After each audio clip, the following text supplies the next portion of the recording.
Hello, welcome to Intimate Discourse. My name is Jason. In this episode, The Truckers and the Tyranny, Dimitri and I are going to be talking about the truckers' protest in Ottawa and in Canada and the subsequent events that followed from that. This episode was recorded in Toronto on April 4th, 2022 AD. Imagine this. You're a middle-aged man working 2 jobs to support your family. You've remarried and there are more than enough kids to go around. Your life, like everyone else's life, has been made much more challenging by the COVID pandemic.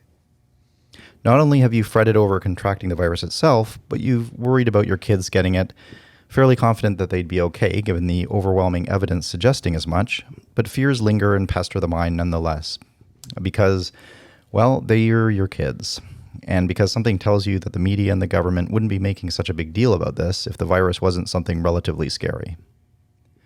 As months passed and you got your vaccines, dutifully wrapped a layer of cloth around your face whenever going out in public, and patiently waited for things to get back to normal.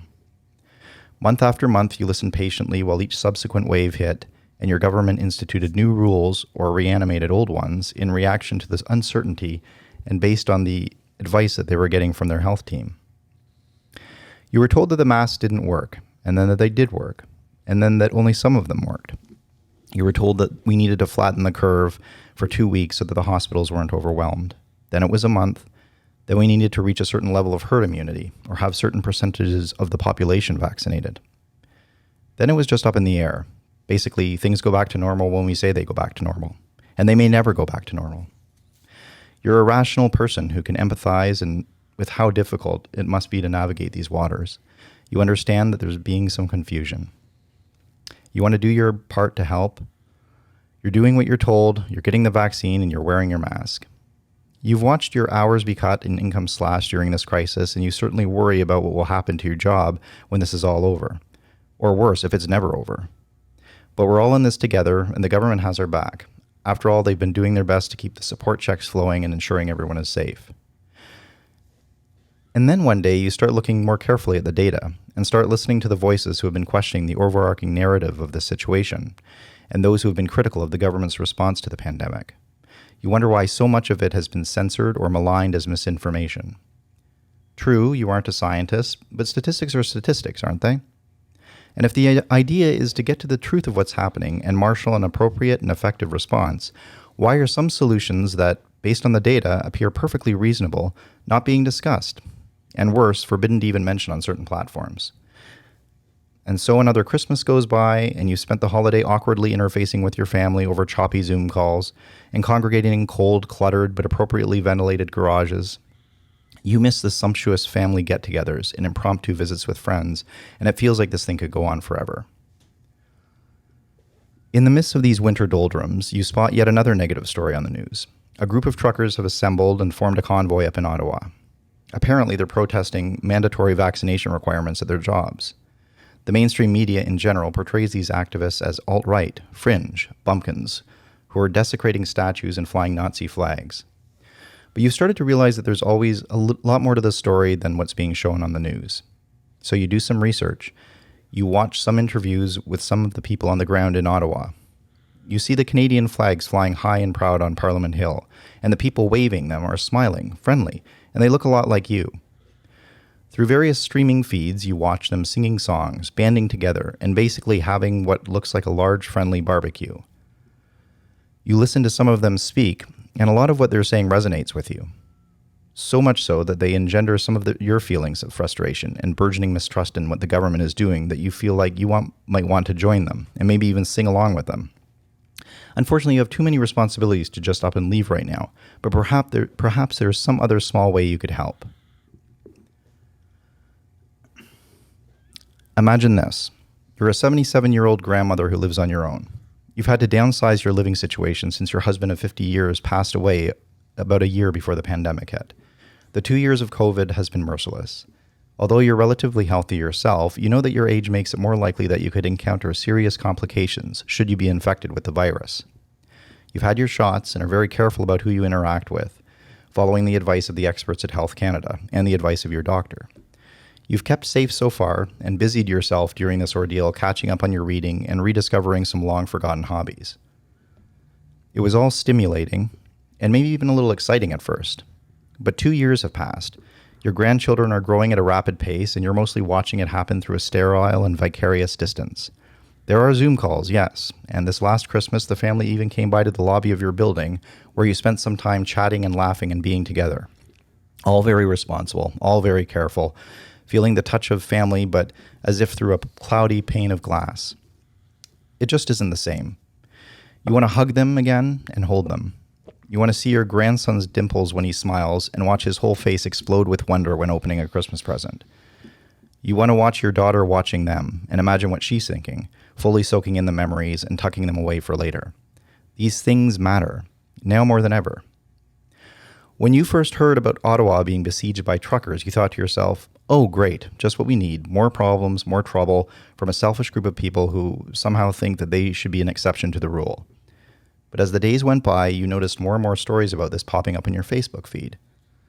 Some of your friends' kids were even there, in Ottawa. They posted videos of themselves online and you could see them all there, having meals together, talking, laughing. They even had bouncy castles for the kids. And the people speaking were passionate and mostly good-natured. They just sounded frustrated and sick and tired of being told what they could and couldn't do by people with whom they had very little in common. You wanted to help and be a part of something that seemed to offer a little hope in these dark times. And imagine this. Your family had immigrated to Canada 20 years ago when you were but a lad.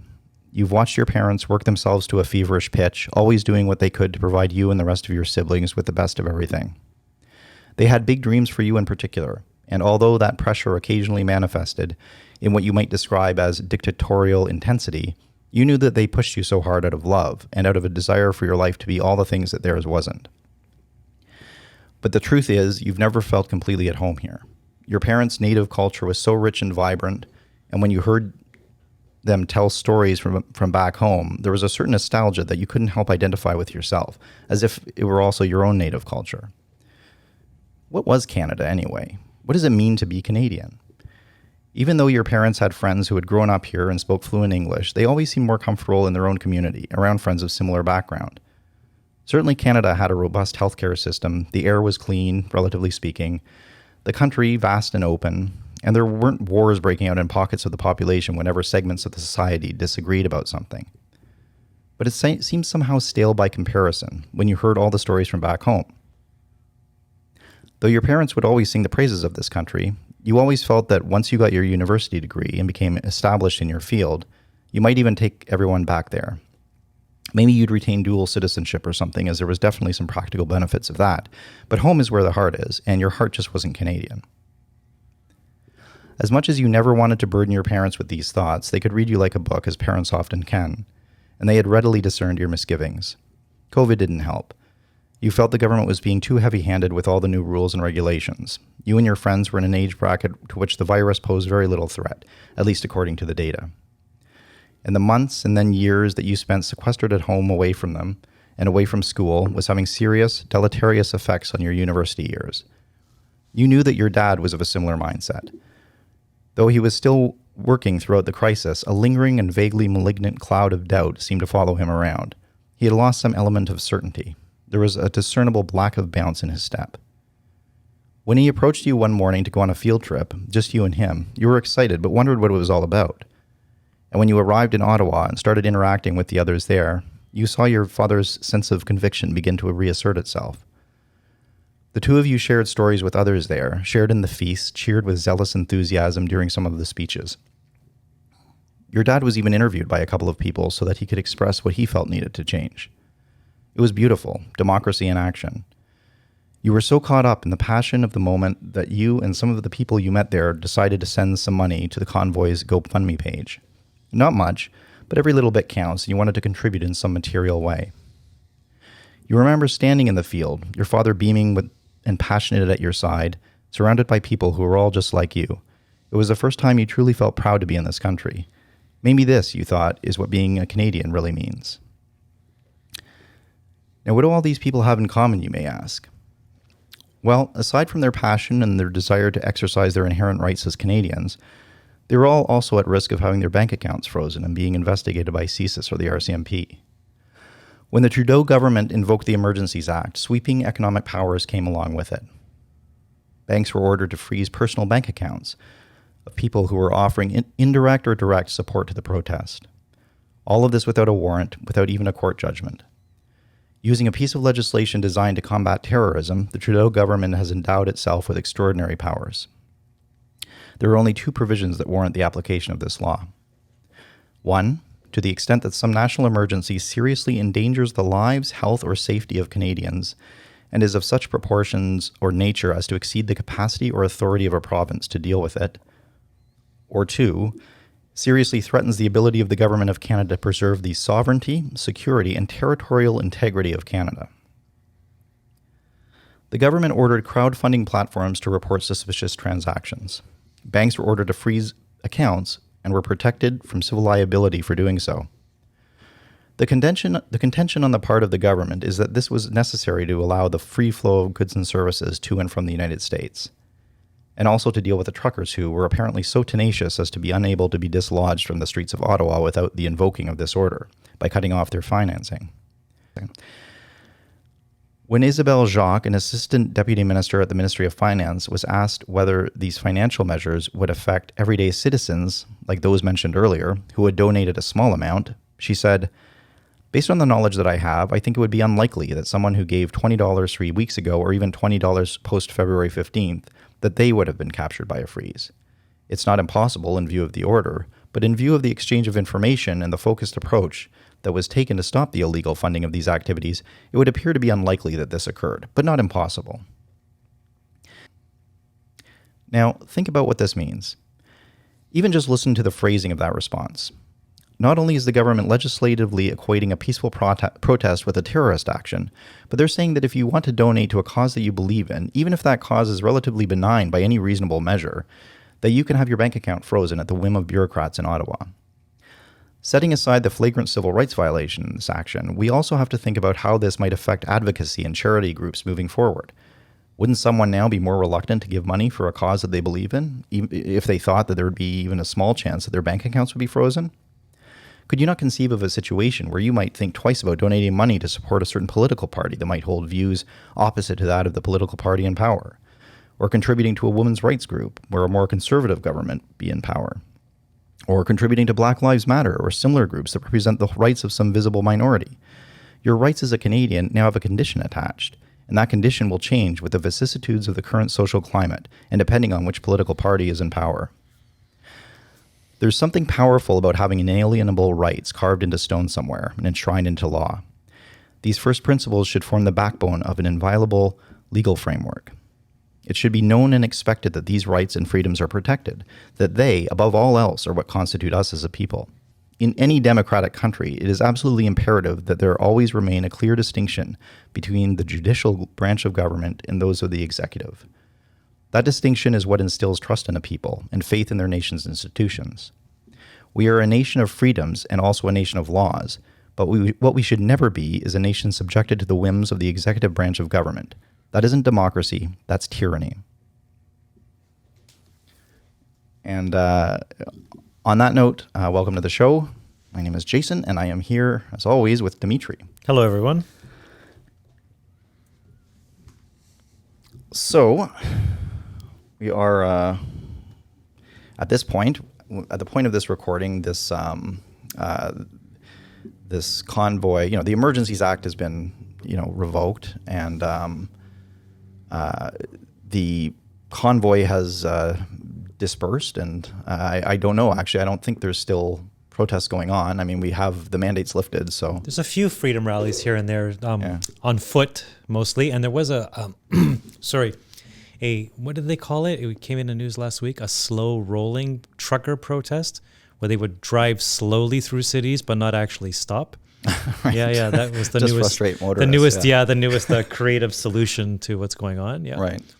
Interesting. Well, I did hear that there were, it seemed somewhat infectious when it happened here in Canada, and I'm pretty sure there were similar convoys or certainly rallies in the States and elsewhere following that. I think with the same sort of thinking in mind. Or the But same it sort of did thing. mostly start here. This was the spark that lit the fire. Oh, right, yeah. to say, yeah. What an unexpected country for it to begin. But perhaps that's where it's supposed to, from the most unexpected source. When you're like, okay, the Canadians have lost their cool over this now, right? Like, right. Yeah, like, okay, this is getting serious, guys. And what's the temperature in Ottawa at that time? Right. You know, like, and they're all Oh, yeah, I protesting. know. So it shows you the depth of the passion, I guess, and just the uneasiness of what was going on and how much people were actually willing. You know, don't forget the bridges. And it's cold enough in a bridgy area, right? And it's blowing. They're waiting for some trucks to pass by. That's some very it definitely lends some grit to the whole notion. Yeah, dedication. Yeah. Yeah.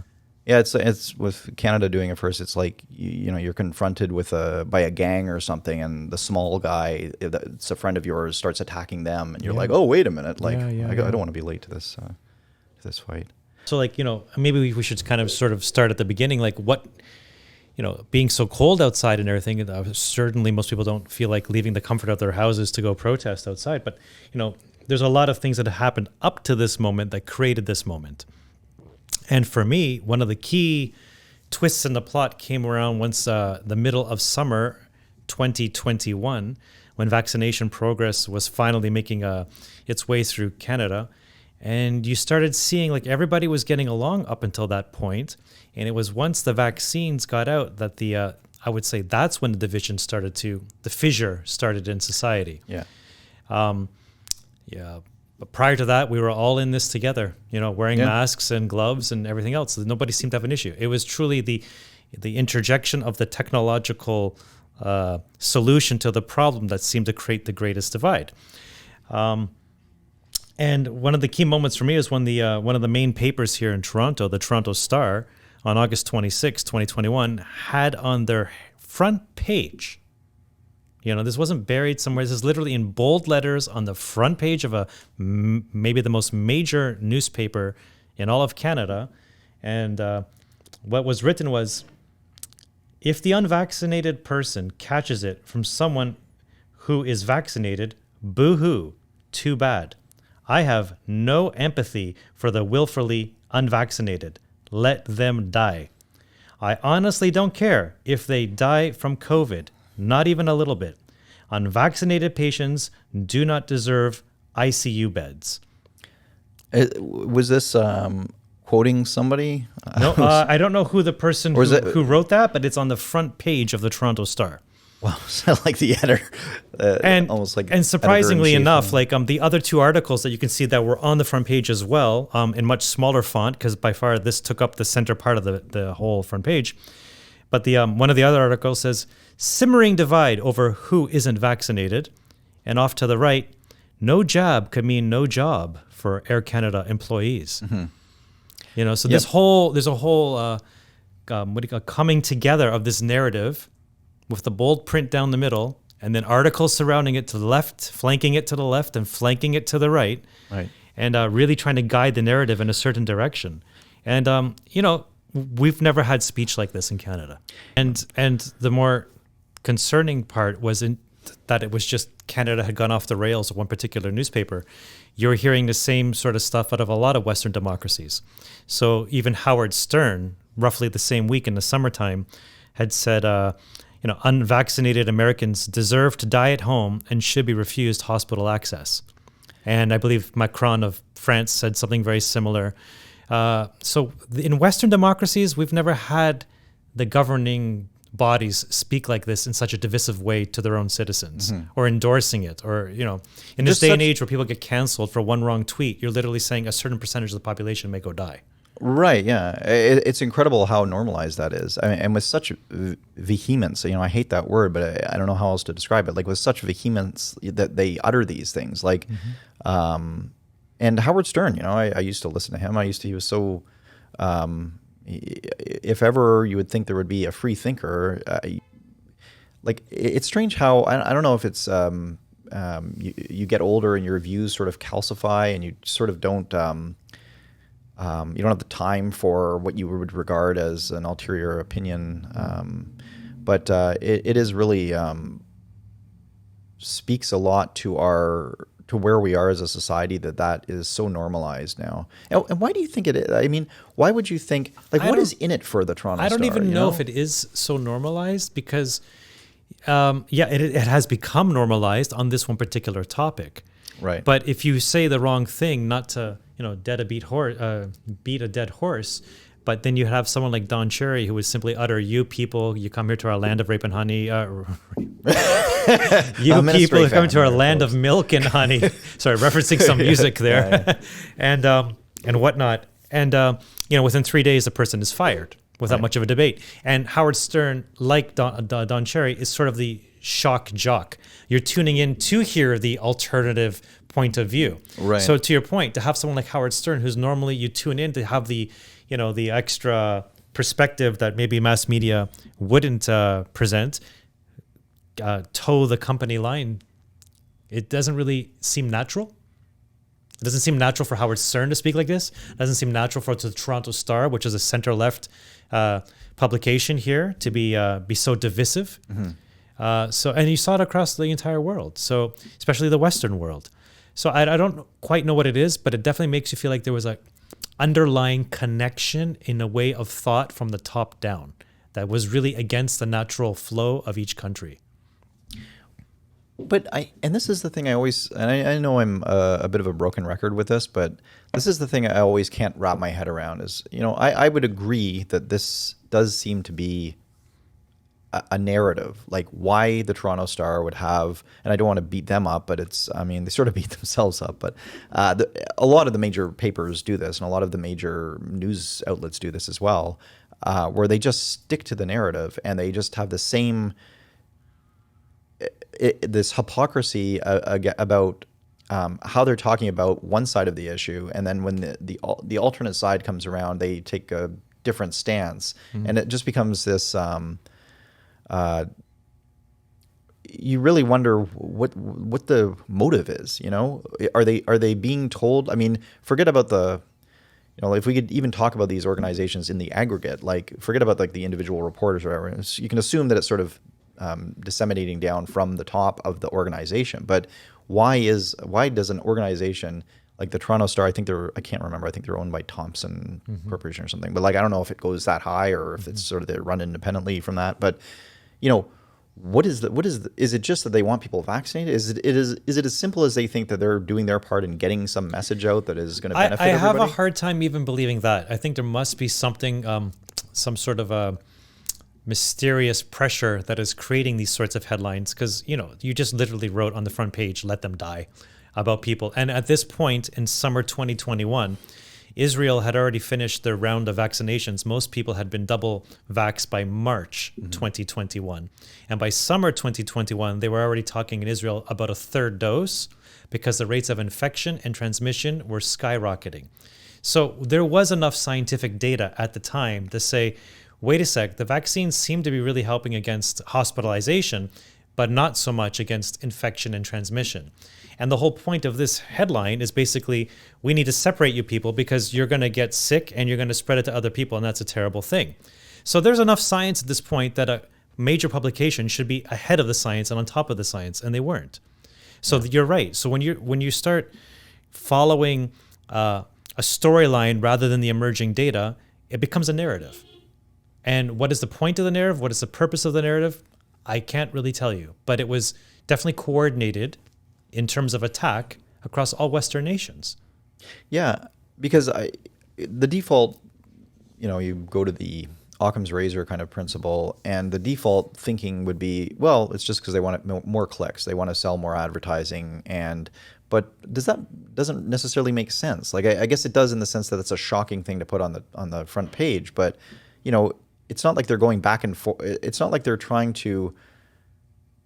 I would think a good way to get clicks would be to have two opposing sides within the paper, so you're doubling, reinforcing people's beliefs and doubling that, or even just having some contentiousness between them. But it's like they're putting out a pamphlet that says, this is what you need to believe for like a manifesto, like a almost. shiny PDF of the features and benefits, and that would be the positive. And then to your point, they don't have two sides of the opposing opinions. They simply have, here's the positive reinforcement. If you do this, you'll get all these wonderful things, and if you don't do it, that would be the opposite point. You can just go and die. Right. And that to them in their headspace is something like two opposing forces that make it more well balanced. But yeah, the data wasn't there for that. That was very suspicious to me. And I think it really irked a lot of people globally. Not many people want to say that out loud, but it's just unprecedented. Yeah. Right. When was this headline? When did this headline happen? August 26, 2021.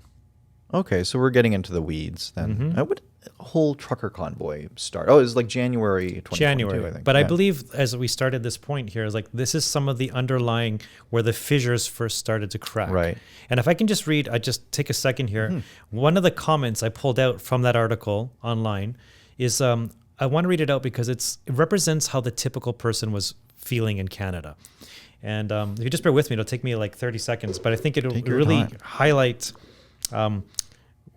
just the general consensus of opinion around this. And I just want to also point out why scientists knew this was wrong, but why they didn't actually, why didn't they follow the data? So the comment goes like this. A little context here for the Americans. In Ontario, the province where Toronto lies, of the people eligible to be vaccinated, 83% have received one shot, 76% have gotten both. Why is this important? Because in the province's hospitals' ICUs, 79.9% of COVID patients are unvaccinated. They typically are over 60% of daily new cases. All of this despite being less than 17% of the population. And this is with the Delta variant being the main culprit in the driving new infections. The Toronto Star was quite crude and contemptuous of basic humanity with that front page, but they're not wrong that the unvaccinated are the reason why COVID continues to be a substantial issue in the city and province. So that would be, how the average news report on television, on print, when you communicate with people, the whole pandemic of the unvaccinated. Yeah. What they fail to mention, though, in these stats. Wait, sorry, that was a comment from the article, like on the online version, right? When you're scaling through, you can get some nice generalized sort of feedback from people, right? And I thought, yes, I've heard this argument 1,000 times by now. The issue that nobody seems to talk about is that when they run these numbers, they are using a cumulative metric. So they're starting from January 1st, the beginning of the year, January 1st, 2021, through to basically September 1st, 2021. So since most of Canada was not vaccinated yet, of course the majority of things are going to come skewed towards unvaccinated because most of Canada was unvaccinated up until 6 weeks prior to this article. I see. Right? So you needed to start the data collection from the day that most of the people had been doubly vaccinated, if this is the point. And as that data played through, coming through now to December and January, when the trucker freedom convoy kicked off, the data really changed. It really started showing arguable benefit of vaccinations and whatnot. So even here, you can see why there might be a narrative forming around a certain way of thought, why it's a pandemic of the unvaccinated, but it's based on a statistical misrepresentation of taking an accumulative effect from January 1st, when almost everybody was unvaccinated, and counting those unvaccinated people as cases with everybody else until September 2021. Yeah, like that seems like an agenda, to misrepresent something like that. Like they must, you could think that the Toronto Star, the people writing this report, maybe they just got the numbers from somewhere else and they're like, well, this seems pretty convincing. Mm-hmm. So, and they take that and then throw some, vehement rhetoric in it. I said that word twice and I hate it so much. But then someone somewhere along the line was saying, these are the stats we want you to have. And they would know when they pulled them that this was misrepresenting. Well, you could say they were doing like the noble lie in order to just encourage more people, because the way out of the pandemic is through vaccination and whatnot.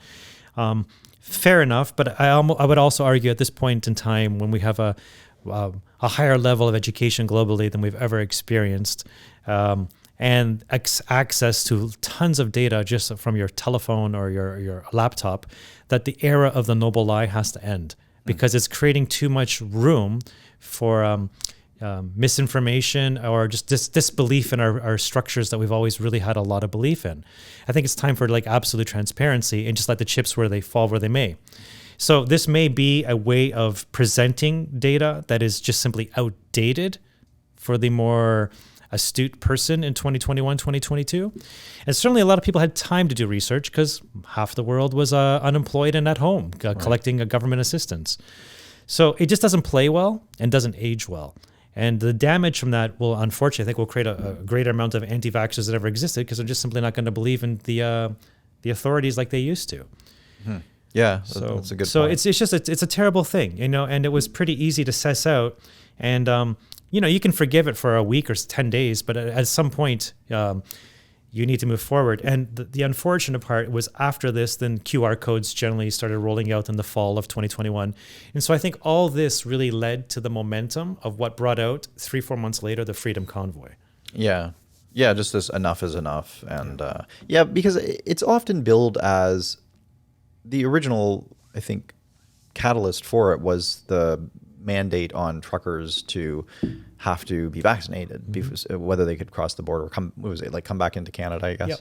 Which I would have thought they had to have been anyways. I never had a dog in the race for this one. You're crossing an international border. Yeah. Right. And as far as I know, that's how that whole thing sort of started. But it really obviously evolved into something greater and something about more than just one specific mandate or even just mandates in general, but more, I think it was sort of a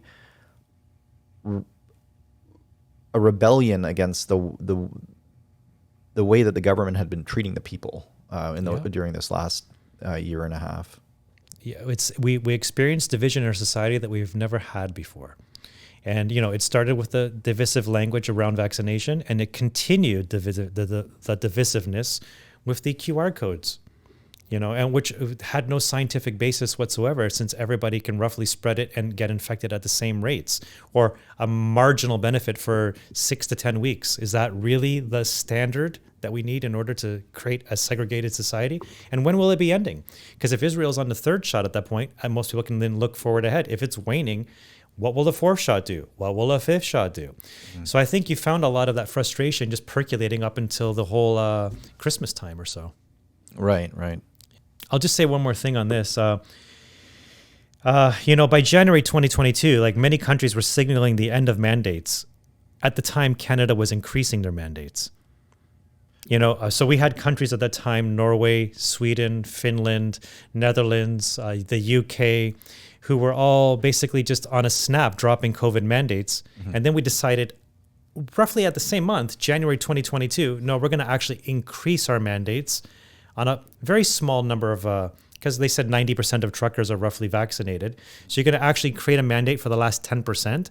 That's going to change it when all of a sudden the rest of the world is getting rid of mandates. Right. You're actually moving the opposite direction of the natural flow of the pandemic and how the world was responding to it. So then you have to question yourself, you're going to be continuously moving in the opposite direction.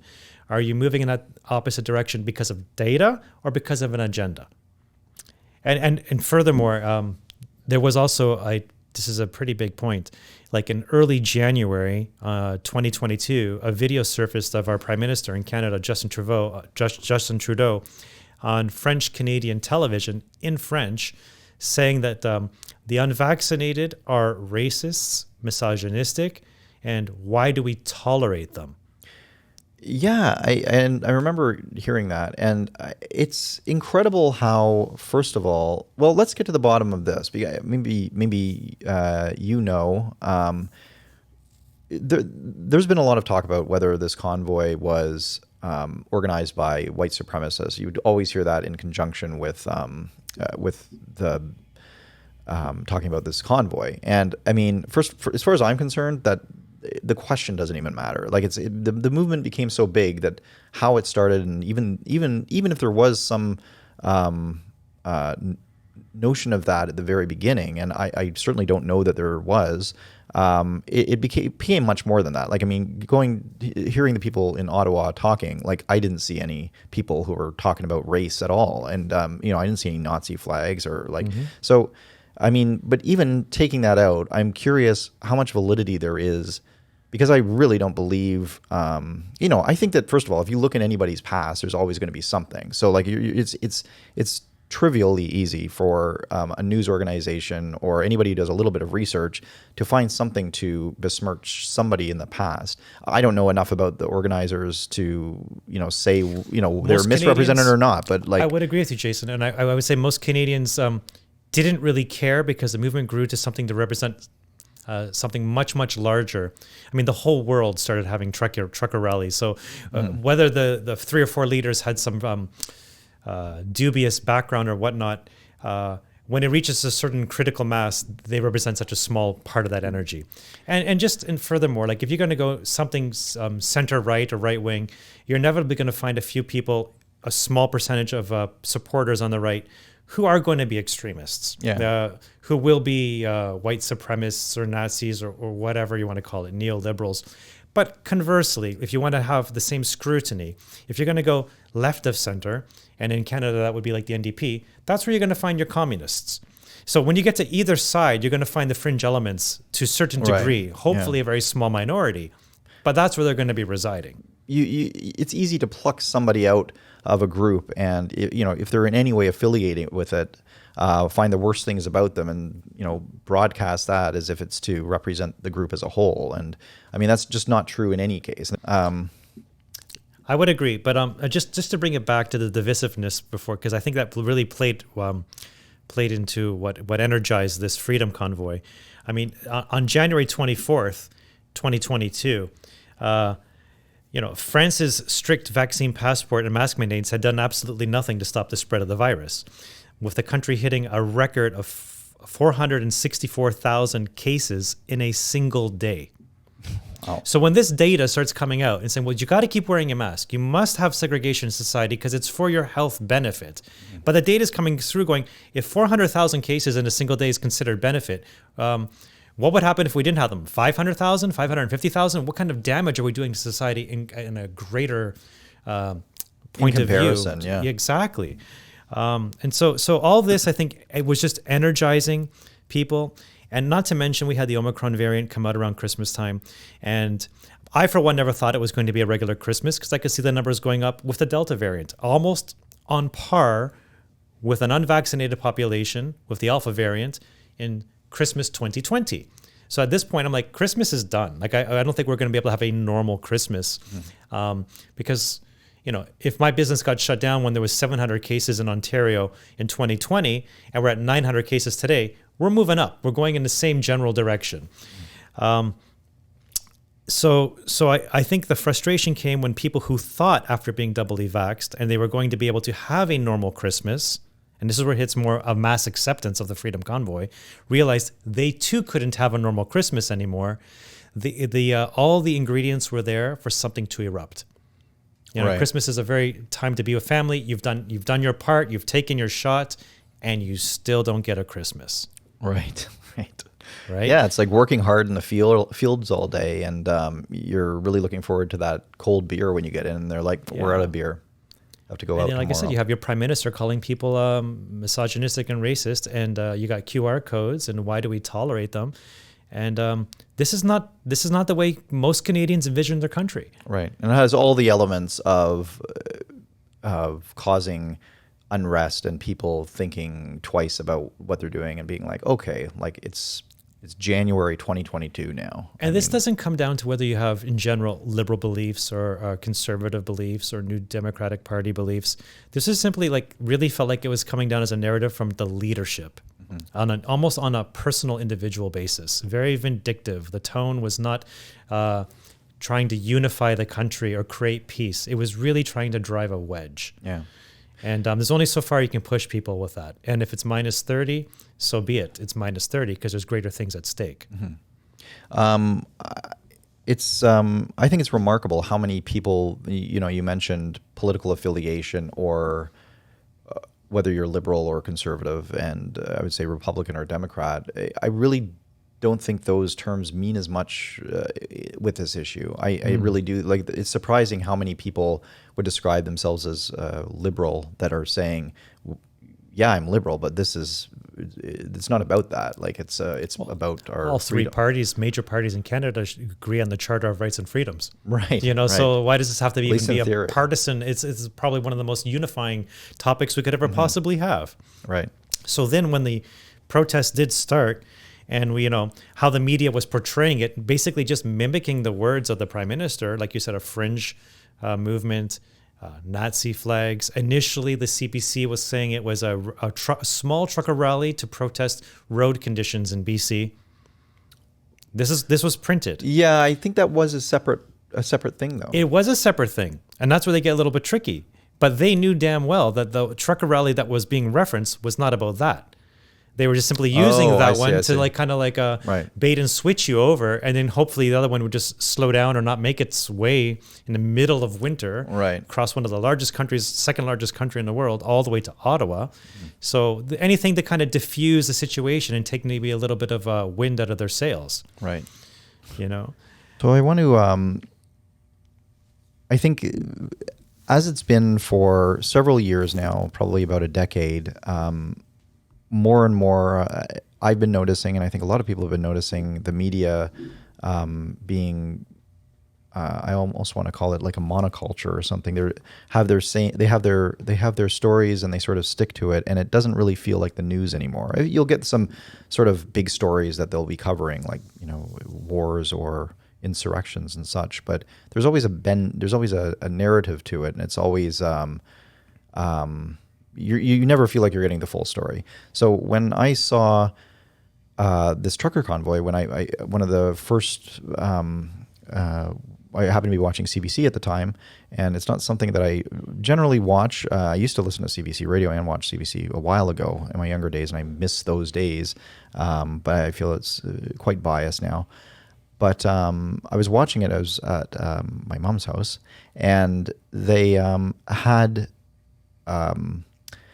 There was a story. Well, there's the story about that woman who was purportedly dancing on the tomb of the unknown soldier, and I watched the feed, and the way that they were describing it was the pith of it was these rowdy ne'er-do-wells are out here.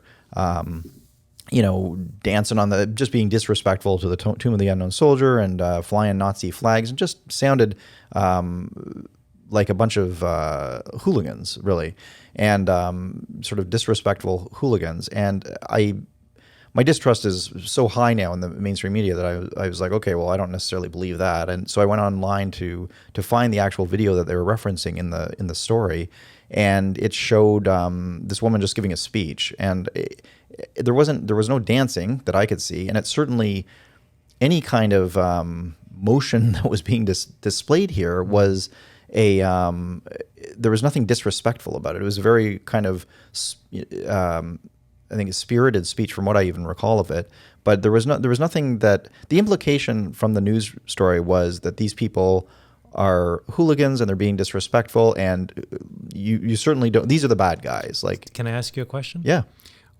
Why do you think the media took her dancing and gave it that slant? It's a good question. I really. It just sort of came to me now as I was listening to you, Mm-hmm. and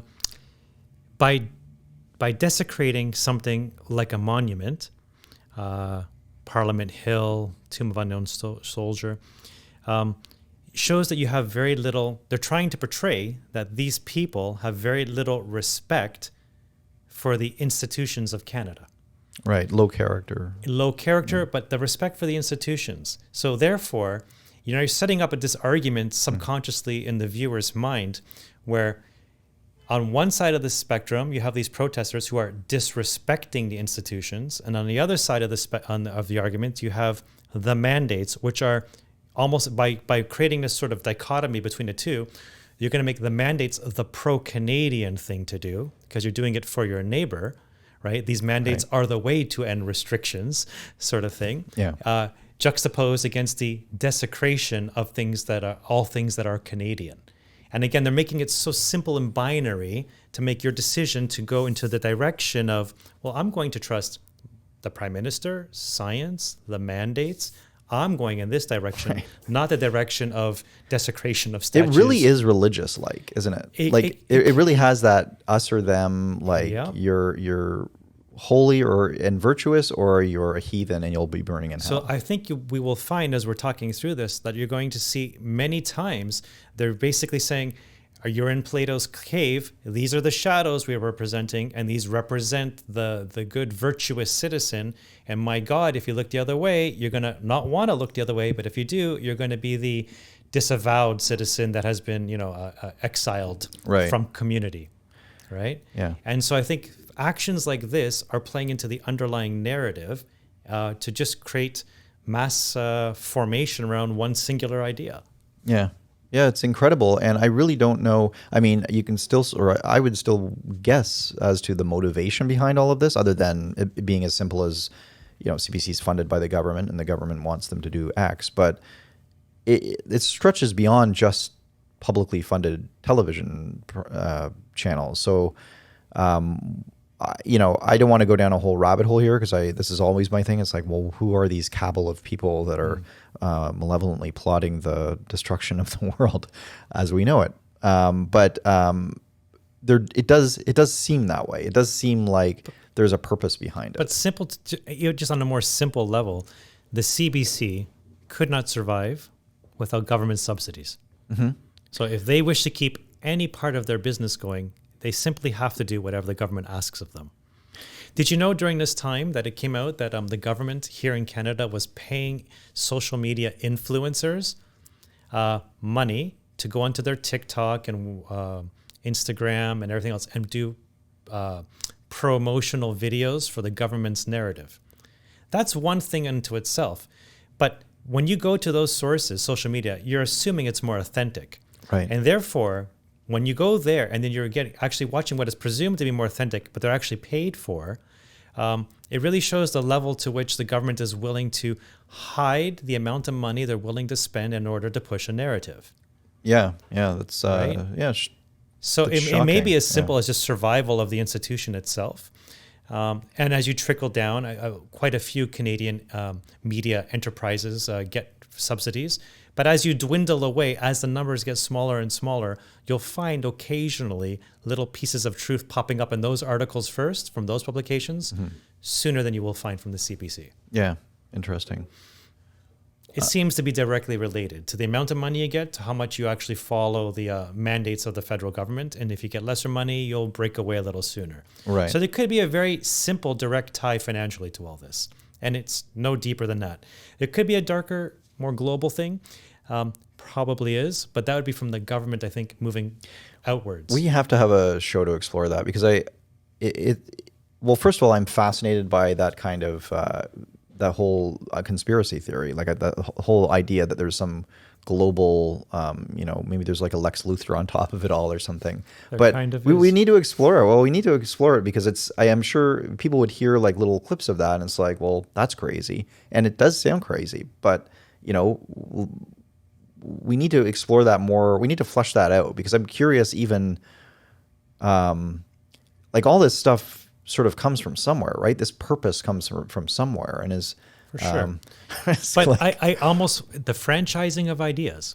So just like you were to take Hellenism everywhere, and some people call Alexander, what he did, Alexander the Great, taking Hellenism was the first like sort of global franchise, because he was exporting a culture across different nations. Right. And that had to change the culture where they were going to in order to have the people buy into it. In a modern sense, that would be like McDonald's opening in Russia or opening in India, but not using beef in their products. So when it comes to these global conspiracies at a higher level, I think when you get into the World Economic Forum, young global leaders that are part of the World Economic Forum, they are going to the head bases, learning the new ways of thinking, and then disseminating them across the planet like a franchise would disseminate a certain philosophy. And that's when you get phrases that come back, like after each Davos get-together, where all of a sudden each prime minister across the Western world is saying, build back better.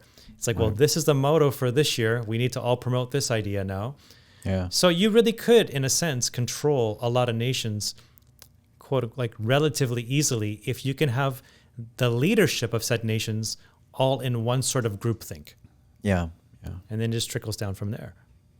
Did you ever play Civilization? Yes. Sid Meier's? Yes. Yeah. It's it just reminds me of the how you'd have the religious, if you wanted to get the religious victory. This is, I think, Civ 4 and on. And then you'd had the corporate, like you could, for financial reasons, you could spread your corporate people. And it was sort of the same thing. Like you'd send them into another culture and they would propagate their... No difference than the Catholic religion or any religion, setting up churches across Europe and then having the monks be basically the internet of their day, the educated class traveling back and forth who were literate and had the book and were able to spread the word. For religion, it's like you think that, and who knows the motivations of the Catholic religion doing that. Maybe it was financial, or maybe it was just they wanted to spread the word of God, like legitimately, when it all started out, or maybe even now, who knows. But what is the point of wanting to export, for example, wokeism, or or build back better? What is the overarching, assuming there were some group of people that were organizing in some way to do this? Well, each of these philosophies are going to, have a certain benefit. Build back better is basically just, I think, queuing up people to understand that the new normal won't be the same as the old normal, but it will be better. At least that's how it's sold to us. Mm-hmm. And I'm sure when the leaderships from different nations meet, that's the sort of what they'll be hearing in the auditorium there and why we need to do such a thing. Not to divert too far, but, if the world is going to, a lot of people say we're heading towards economic hardships, shortages of food. There's going to be a lot of unrest. And in order to curtail that unrest, they're going to have to build more stringent systems, which would mean less freedoms. Could be regarding bills on internet speech, digital IDs, whatnot. Perhaps it's not a bad idea. Perhaps, in order to avoid protests like in Ottawa, they need to have stronger, because what if people, what if a lot of trucks did show up? What if there were bombs in the trucks? Things could have went wrong very, very quickly. And then you would be begging for some sort of mechanism to prevent that from happening in the future. But I guess freedom doesn't come without its dangers. Yeah. I don't think you can govern based on, then you're just in minority report. You can't govern based on what might happen. I guess I just don't understand what the zealotry would be. Why, with the wanting to spread the religion, I understand religious zealotry because it's you're talking about saving your souls beyond. And saving the planet. I think they truly think they're doing the right thing. Perhaps in their minds, and I'm just kind of going off here, freedom isn't actually an obstacle to efficiency, and the planet needs to become more efficient if we're going to have 7, 8, 9, 10 billion people on it. But do you think these guys, or do you think they think this far ahead? I think of Trudeau, and I just don't see him very prescient. I do think they think a couple decades ahead. Yeah, you're talking more like the Soros level. People. Soros, Klaus Schwab, for sure. When you get into these TED Talk groupthink, there's stuff going on, and they're trying to and of course they're going to want to make money out of this too as the world changes. So there's financial incentive on their point of view as well. But it doesn't mean it's the right way, and it doesn't mean it's actually better for the individual human on Earth. Mm-hmm. So these are things that if they think they're better, at least let's have an open debate about it and talk about it. Yeah. But further to this convoy now, as what happened and how the media portrayed it, as the convoy arrived in Ottawa, what were they met with? Because I think the style in which they were met, the steps that happened to them, are very potentially similar to what we may be seeing in the world moving forward. So the leadership of the country, through direct conversation and through the media arms available within the country, did everything they could to call them fringe, unacceptable views, and just sort of alienate them from the mindset of what means to be a good citizen. And then the leadership refused to meet with them. Right. It's almost like having you just all of a sudden the algorithm kicks you out. You have unacceptable views. Until you change your views, we are not dealing with you. When in history have you ever seen a protest take place in which, especially in a protest that was overwhelmingly so peaceful, not then have negotiations from either side? Right. What is the mechanism behind the scenes that did not allow for negotiations? Because to be quite frank, and we'll get into this in a bit, everything the truckers were asking for happened within 35 to 40 days afterwards. If the graphs and the numbers were going in such a way, as they're always doing their modeling, couldn't they have sat down with the leadership of the convoy and said, guys, you can actually chill out. What you're asking for should be here by spring. We understand the frustration, but we got your back. We're all going to get through this together. Yeah. I have a hard time thinking they would have continued in minus 38 and threatening fines if they were told those things. Yet those are the very things that came true. Mm-hmm. Yeah, but I think obvious, it's very political, right? Like no political leader, because then that's just losing face. The Trudeau government couldn't sit down and say they could have sat down with them, and they should have. They overwhelmingly should have. But for them to sit down and then sort of basically capitulate to their demands, they could say, well, we were going to do it anyway, but is his voter base going to believe him? Or are they just going to think, oh, he just capitulated? It's just, it makes overall no sense to me whatsoever, because as we were saying earlier, January of 2022, so many serious industrialized Western nations were already moving forward. Yeah. So all the prime minister had to say is, we're being a little extra cautious, but that is definitely the direction. We should be there soon. Right. That is how we see this playing out. And instead, what we were hearing through media sources at that time, like Kathleen Wynne, I remember hearing on the radio one day saying, well, why shouldn't we mandate a third shot? Don't you want an extra layer of protection? Who wouldn't want an extra layer of protection? This is the stuff people are hearing on the radio as they're driving home. Yeah. Right? And flies completely in the face of the scientific data in terms of making it mandatory, and flies in the face of what Western Europe was doing. Mm-hmm. So the concerns of the truckers and those who believed in ending the mandates were very scientifically valid. So I don't see why the government would feel like they were losing face, to your point, unless they had they had no intention of ever letting go. Right. Because if they had an intention of letting go, then they're both going to the same destination at slightly different paces. And that's fine. Science is an open-ended thing. But if you have no intention of going there, then what you're going to do is not engage. You're not going to negotiate, because you're going to look like you've lost your directive. Of course, Omicron came and kind of blew that all up, because we can see it's doing a better job of vaccinating the world than the actual vaccines did. But okay, here we are. Yeah, I mean, I find it, I would think it would be a stretch to think that Trudeau's government would be able to withstand the pressures of seeing all the other nations. I mean, I don't know how long the plan was to sort of keep things locked down. Well, to your point, maybe they just aren't that smart, because they really were so in their little bubble of groupthink. They thought they could keep this going, and we're simply just, as we can see, we're ignoring the data as it's coming along. Right. Like I could see this coming from summer 2021. And here we are in January 2022 with other Western nations moving forward, and our government was still not admitting the data was going in a different direction. Yeah. So perhaps they're not that smart. Perhaps the agenda meant more. Perhaps the narrative was simply overriding any sort of statistical analysis that was coming out. At any point, I don't think we would be in this position here in Canada if it were not for the protests. The government will never admit that, but if you go back to the way the government was talking even in mid-February, which is just a month and a half ago at most, nothing that they were saying out loud then is the way we're living now.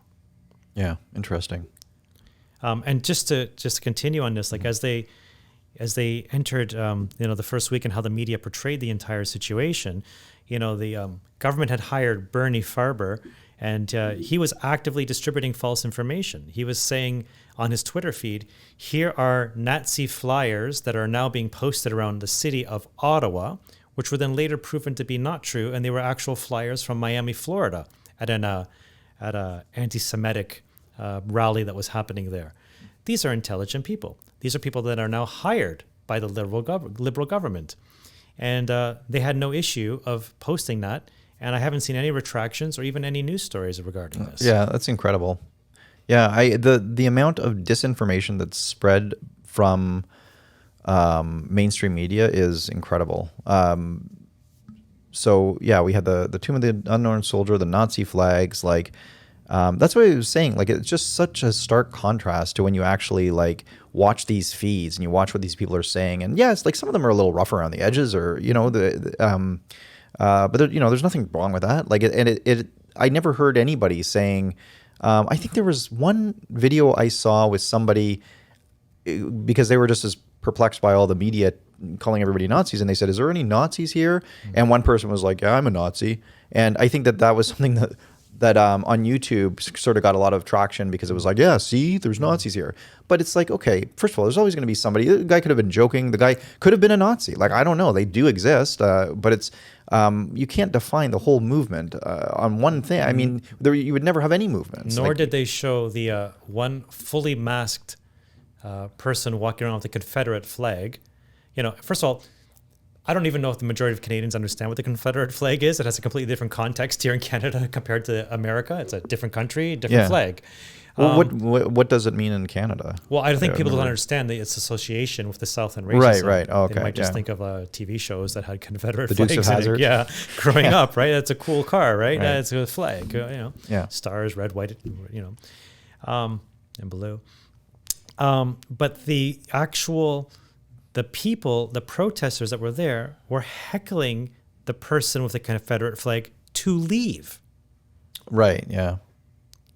Why wasn't that portrayed more? Instead, our own prime minister is saying there's Nazi symbols, there's Confederate flags, and even to the Nazi symbol on the flag somewhere. And it's very hard to figure out who these people were. It was never resolved, which again in itself is suspicious.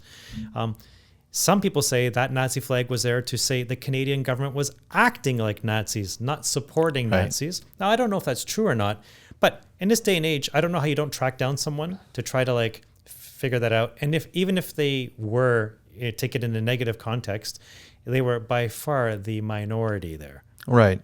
Yeah, and yeah, like you said, like if the situation was reversed and there were actually people with Nazi flags, do you think that the CBC wouldn't send a reporter in to get a few words? So we're just getting. It's very hard to tell in this day and age with all the different sources of media telling you that this thing is about this, and then the other media says no, it's actually about that. And how do you sort of sift through all the chaff? And I think it's you have to.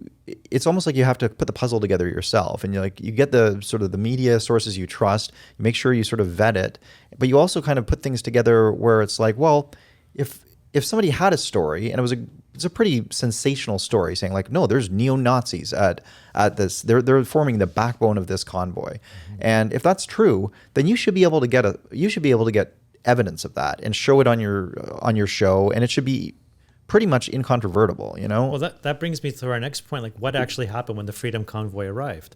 And it was pretty evident quite early how diverse the crowd was. You saw men and women. You saw Indigenous people. You saw people of color. You saw turbans.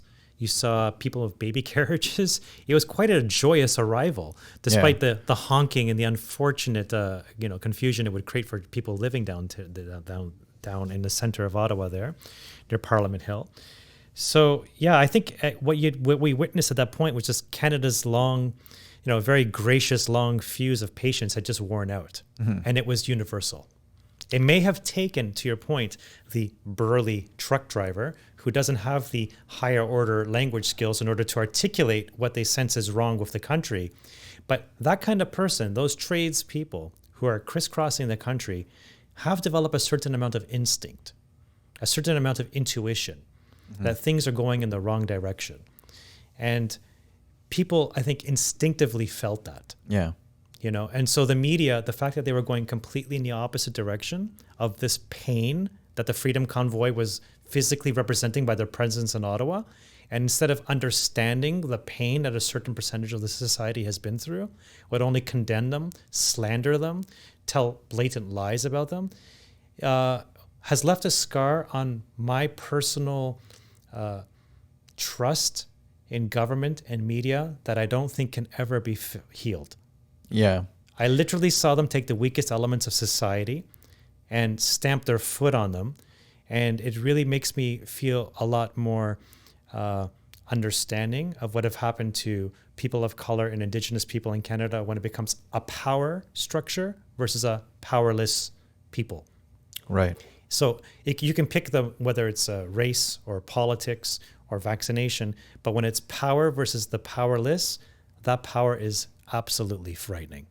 And that's why we have things like the Charter of Rights and Freedoms, or the Bill of Rights in America, to limit the amount of powers, because they knew that this can go completely the wrong way. Right. But we're living in this day and age now where power from the top down is to be celebrated, and the strength of individual character and desire and rights almost it gets played off in you must be a greedy non-team player type citizen. Yeah. Which is completely flight. When you look at your Charter of Rights and Freedoms, they are not your familial rights. They're not your provincial rights. They're not your federal rights. They are your God-given individual rights. Right. And we don't hear people talk about your individual rights in such a joyous tone anymore. Mm-hmm. Yeah, that's true. That's true. It used to be really something to be proud of. Like freedom of speech used to be, people would speak about how America, the Americas had these like beautiful ideals and freedom of speech. And isn't it great? Anybody can, you don't have that everywhere in the world. But now it's not it's not, like you said, it's not so celebrated. Well, what is the expression? I'm paraphrasing, but people used to give up their lives for freedom. And now people are giving up their freedom for their lives. That's good. And freedom is dirty. It's messy. It has its costs, for sure. But it has proven itself over the last 100 years to create the most tolerant and prosperous nations the world has ever seen. Is it perfect? Absolutely not. But the direction we're going in lately is freedom has been tainted and is no longer the virtuous word it once was. And therefore its meaning has been tainted. Yeah. I'm reading this really great book called War by Gwynne Dyer right now. And it basically covers the history of war. And it starts with like hunter-gatherers and it talks about how those societies were so much more individualistic. And then when you got into the Greek times and Roman times, how you'd have they sort of got more into having those phalanxes and having like a sort of structure where they'd all band together, and it was more about the group as opposed to the individual. And the way the author talks about it is comparing it to sort of turning into like an anthill, like acting more like an ant, like ants would act.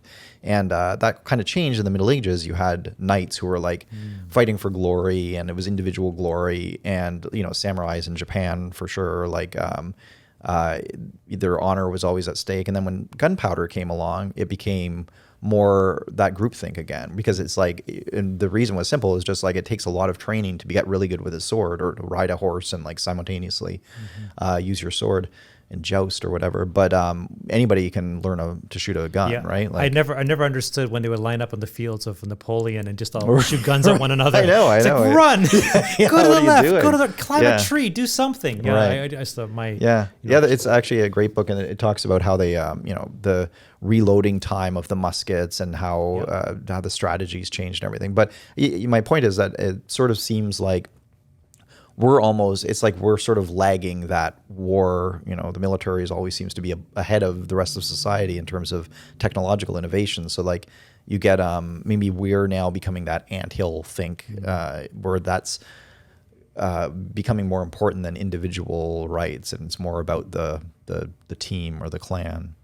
Yep, the pendulum has swung, and it doesn't seem to be stopping at the moment. The scary part is when it swings back, how fast and hard will it swing back the other way? Yeah. Obviously the truth is in the middle somewhere.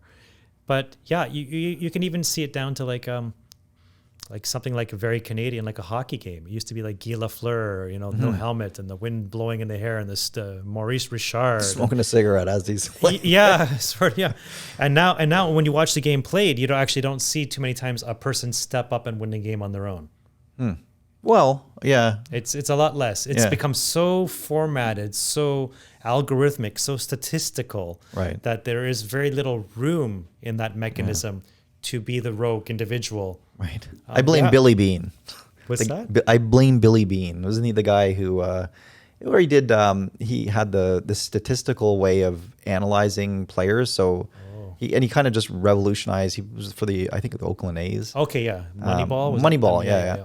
And anyway, he just sort of changed the way the game was played in a lot of ways, where statistics became more prominent as opposed to, I don't know what they were using before, like as opposed to just like, that guy's got a good arm. Yeah. He'll find it. Obviously, you need both, but it may be something that came out of Trump, the era that the word freedom has become tainted, and freedom, it does sort of.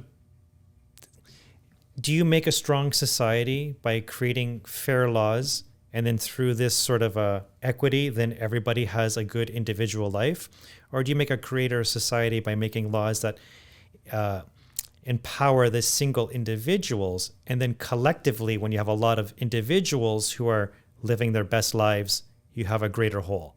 It's a debate as old as time, I think. Somewhere in between the two. But, looking historically back in North America, I would think it was more, well, young man, you're on your own and you're free. Go forth and, reap what you sow, but you're on your own, and that's about it. And today, I think you'll see a lot more like, I could even say for my parents who are immigrants, they never thought twice when they arrived here, what can the government give me other than just my opportunity? Right. Now, I think the attitude's a little different. You have pretty substantial baby bonus checks and whatnot, and different mechanisms to help you integrate into the country more quickly. I'm not quite sure it actually makes for a better country and a better level of integration, to be honest. At the very least, you have to be able to talk about these things and figure out what is the better. Like, I feel like if you even brought that kind of thing up, it'd be like, oh, what, you don't like immigration? Like, you know what I mean? What are you, racist? Yeah, it's quite bizarre, because then we go in the other direction, and you have different pronouns for everybody, which is completely an individual thing. Right. 62 different genders. That's true. Yeah. You're amplifying the individual at the same time as, I guess that kind of contradicts the whole ant theory. It's really confusing. Yeah. So just moving forward, that first weekend in Ottawa was, I don't think anybody quite expected, including the authorities in Ottawa, the amount of joy.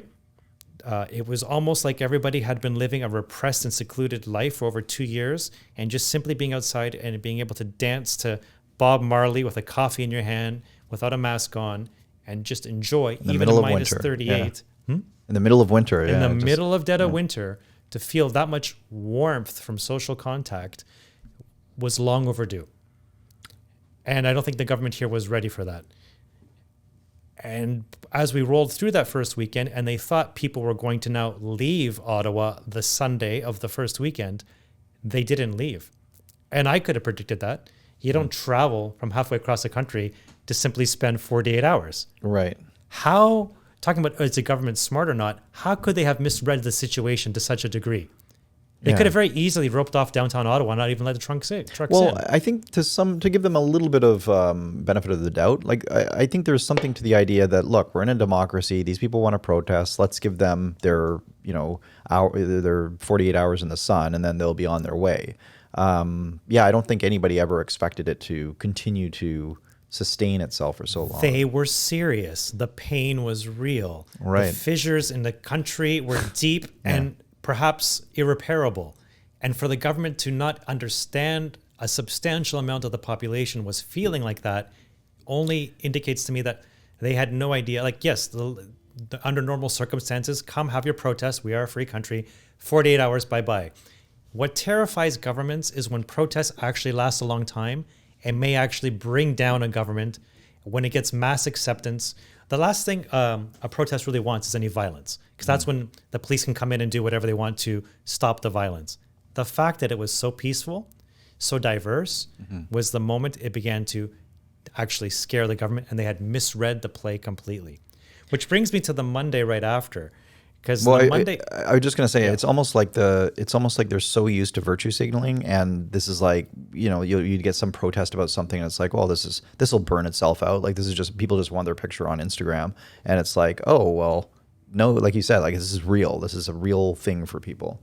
It was a good way. It was a good way to put it. Like, I think I think that they didn't expect it to be mean so much to people, because the people that are making these laws are living a life of privilege, the laptop class, and don't understand what has happened.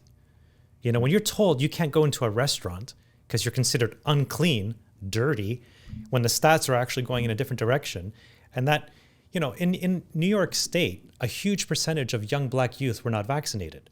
So now for the better part of a year or so down there, they weren't able, that very formative years group, to be able to go into restaurants. What kind of damage does that have when the privileged laptop class is inside the restaurant?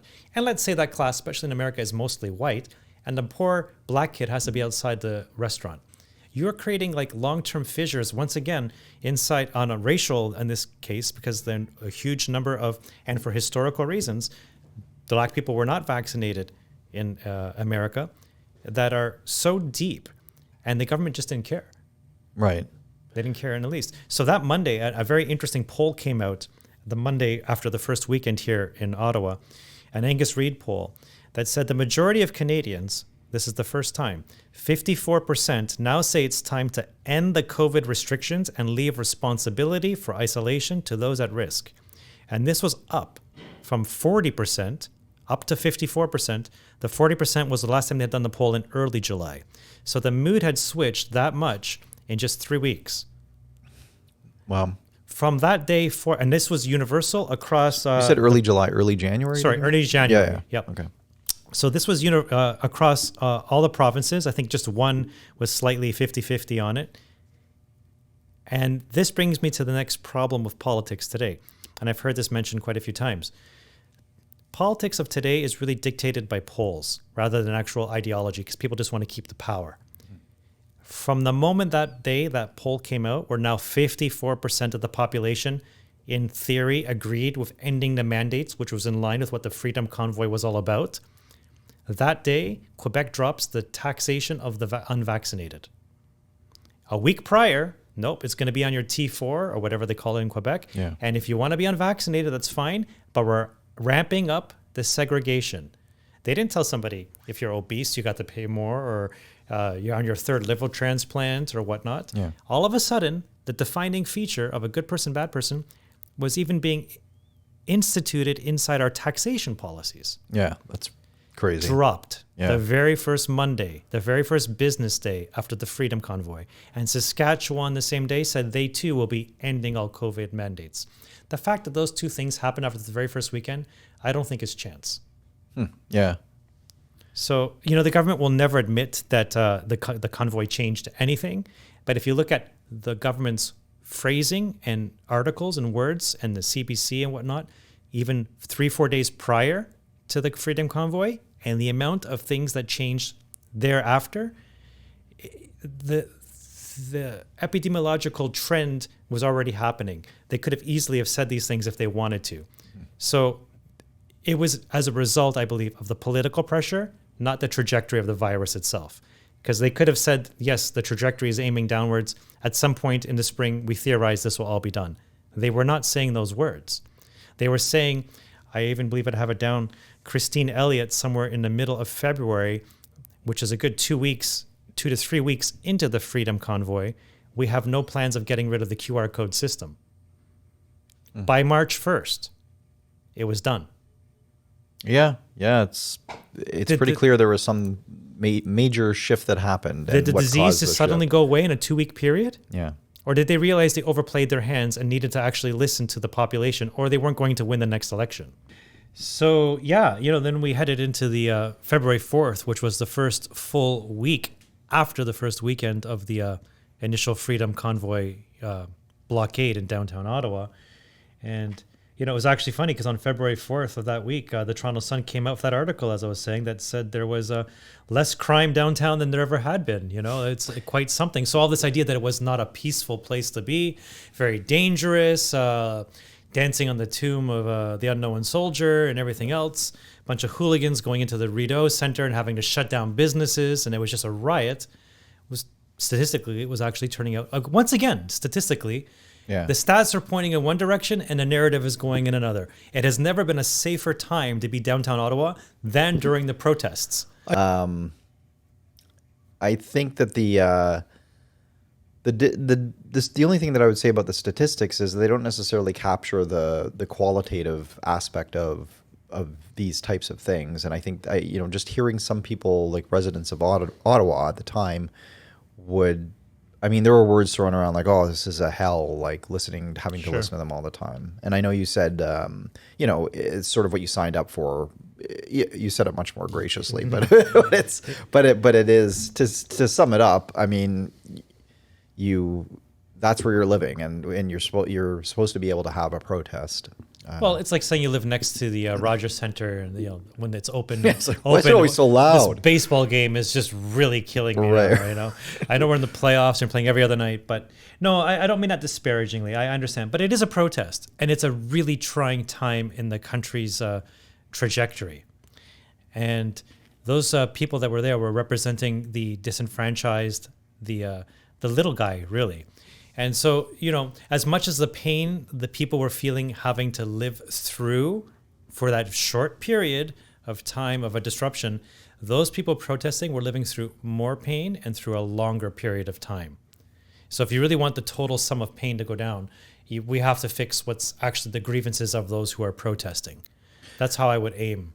Okay. I mean, I don't know about that they were necessarily suffering more. You could almost argue that they're just average people that went to the ones that were protesting. But I wouldn't say they were suffering more. It's because those who were in those houses could afford to rent them or own them. Those downstairs may not have anywhere to return to. If you're losing your job, if you're being kicked out of society, you may end up homeless as a result. Right. And you can argue whether, just get the vaccine. All your life will go back to normal if you do this one medical intervention. Right. And it's a very low cost, and it's in terms of time, and it's free. Yes, but at least they had somewhere to complain about actually having noise. These people were living in their trucks in minus 38, which at what point somewhere, we'll get to it, the government came around and started taking the fuel away from the truck drivers. Making where they were sleeping inside the actual trucks dangerous and cold. Right. So yeah, the honking is one issue and it's terrible. But I think in the net sum, you're going to find out what the protesters were going through overall was worse. It's just pain all around, and I don't want to take a side in this. Nobody wants anybody to have any sort of pain. But if you actually want the total sum of the pain to go down, we need to address why the protest is happening to begin with, and to actually have some sort of negotiations or a talk to actually just figure out, this is where we are in the pandemic, this is where we're going, these things will never happen again once we get through this. You guys, we've got your back. I think a lot of it would have ended if they simply engaged them in that way. Instead of from your ivory white tower, tisk tisk, these people of unacceptable views. Yeah. That's quite a bitter thing to throw on somebody who's been suffering. Yeah, that's a good way to put it. And then we rolled in from that first week, and the media had to pay attention. And yes, of course, the crowds got less. And somewhere around that time, the honking was mandated to be stopped, and they stopped. Certainly Monday through Friday, 9 through 5, that's a very bad thing, let's say, for the general population because people are working or living or whatnot. But as we hit the second weekend, February 5th and 6th, this is where things really began to change because we started seeing protests en masse downtown Montreal, Alberta, Toronto, Ontario. And particularly the one in Toronto, it was extremely diverse in character. So this white supremacist, Nazi, fringe, unacceptable views, it was a much more universal uprising against the mandates than what the government, I believe, ever anticipated. Yeah. It was totally taking on now that populist sort of movement. And for me, it was quite an endearing thing to see. Just a man in a turban dancing at the corner of Bloor and Avenue with speakers, playing his ethnic music with a hockey stick and a Canadian flag on the top of it. Yeah. Just for me, that was everything in one picture. What Canada is all about. It was diverse. It was ethnic. It was philosophical leanings bringing people together, meaning freedoms and no mandates. And this is why, in many cases, our new peoples to Canada moved here to begin with. If anything, they are the greater, what is the correct word? Stalwarts against Canadian... torchbearers? Sure, yeah. Maybe they're actually, they've come from situations in which they never had such freedoms. Right. They may be exactly the type of Canadian we need right now in order to protect these freedoms. Yeah. You know, as just a quick little side note, I just found it amusing because I worked very close to Queen's Park, and I would drive down there, and it was completely blocked off on University when I drove down there, and it was like a barricade. You couldn't even get by. And then as maybe a couple weeks went by, and you saw that there were only they would let people through, but there were police cars everywhere. And then like a couple weeks later, the police cars, like it was like half, and then there was just one guy there, and then everything had dispersed. But it's funny how this is just a complete, non sequitur, but it was interesting to me how they sort of decide is like, I think it's safe we could just have like 3 cars there. Joe, you go out with your Time to stop the protest. right. Okay, guys. Yeah, no, completely. So that was an amazing thing to watch. And then around the same time, too, February 3rd, I believe it was, there was news stories circulating that for those who don't know, around Queen's Park in downtown Toronto, where our provincial parliament buildings are, there's also, it's called Hospital Row, where we have some of the best hospitals in the world there. And there was news articles saying that healthcare workers needed to start coming to work in plain clothing so they wouldn't be harassed by protesters. There was no incidents that I could find in any articles about any problems of protesters harassing healthcare workers. Yeah, I heard that too. So, and I now that you mention it, I'd forgotten all about that. But it caught wind and it caught fire, and you would hear chit chat as I talk with a lot of people in the nature of my job.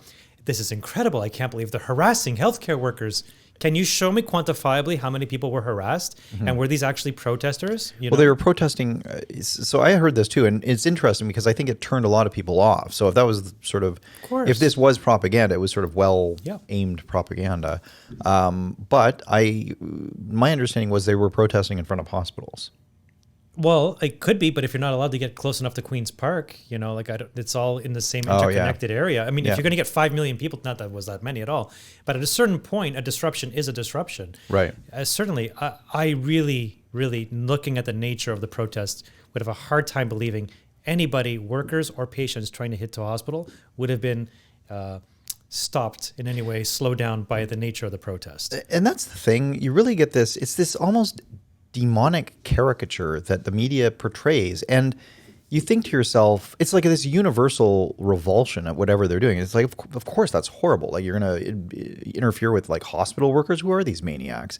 But it's so outlandish that you then see the videos of the protesters, and you're like, well, wait a minute, like these don't look like the type of people who would be doing that. And as you said, if that was a fake planted story, what a well played fake planted story, because it's, when you're trying to, like we said earlier, they were gearing up the whole thing. Oh, these people dancing on the tomb of the unknown soldier. They're blocking the hospitals. All the most wonderful pillars of a society, these people are against. Yeah. And that's where, you go back to before, and I don't know if this is part that I ended up closing my laptop and it didn't get recorded.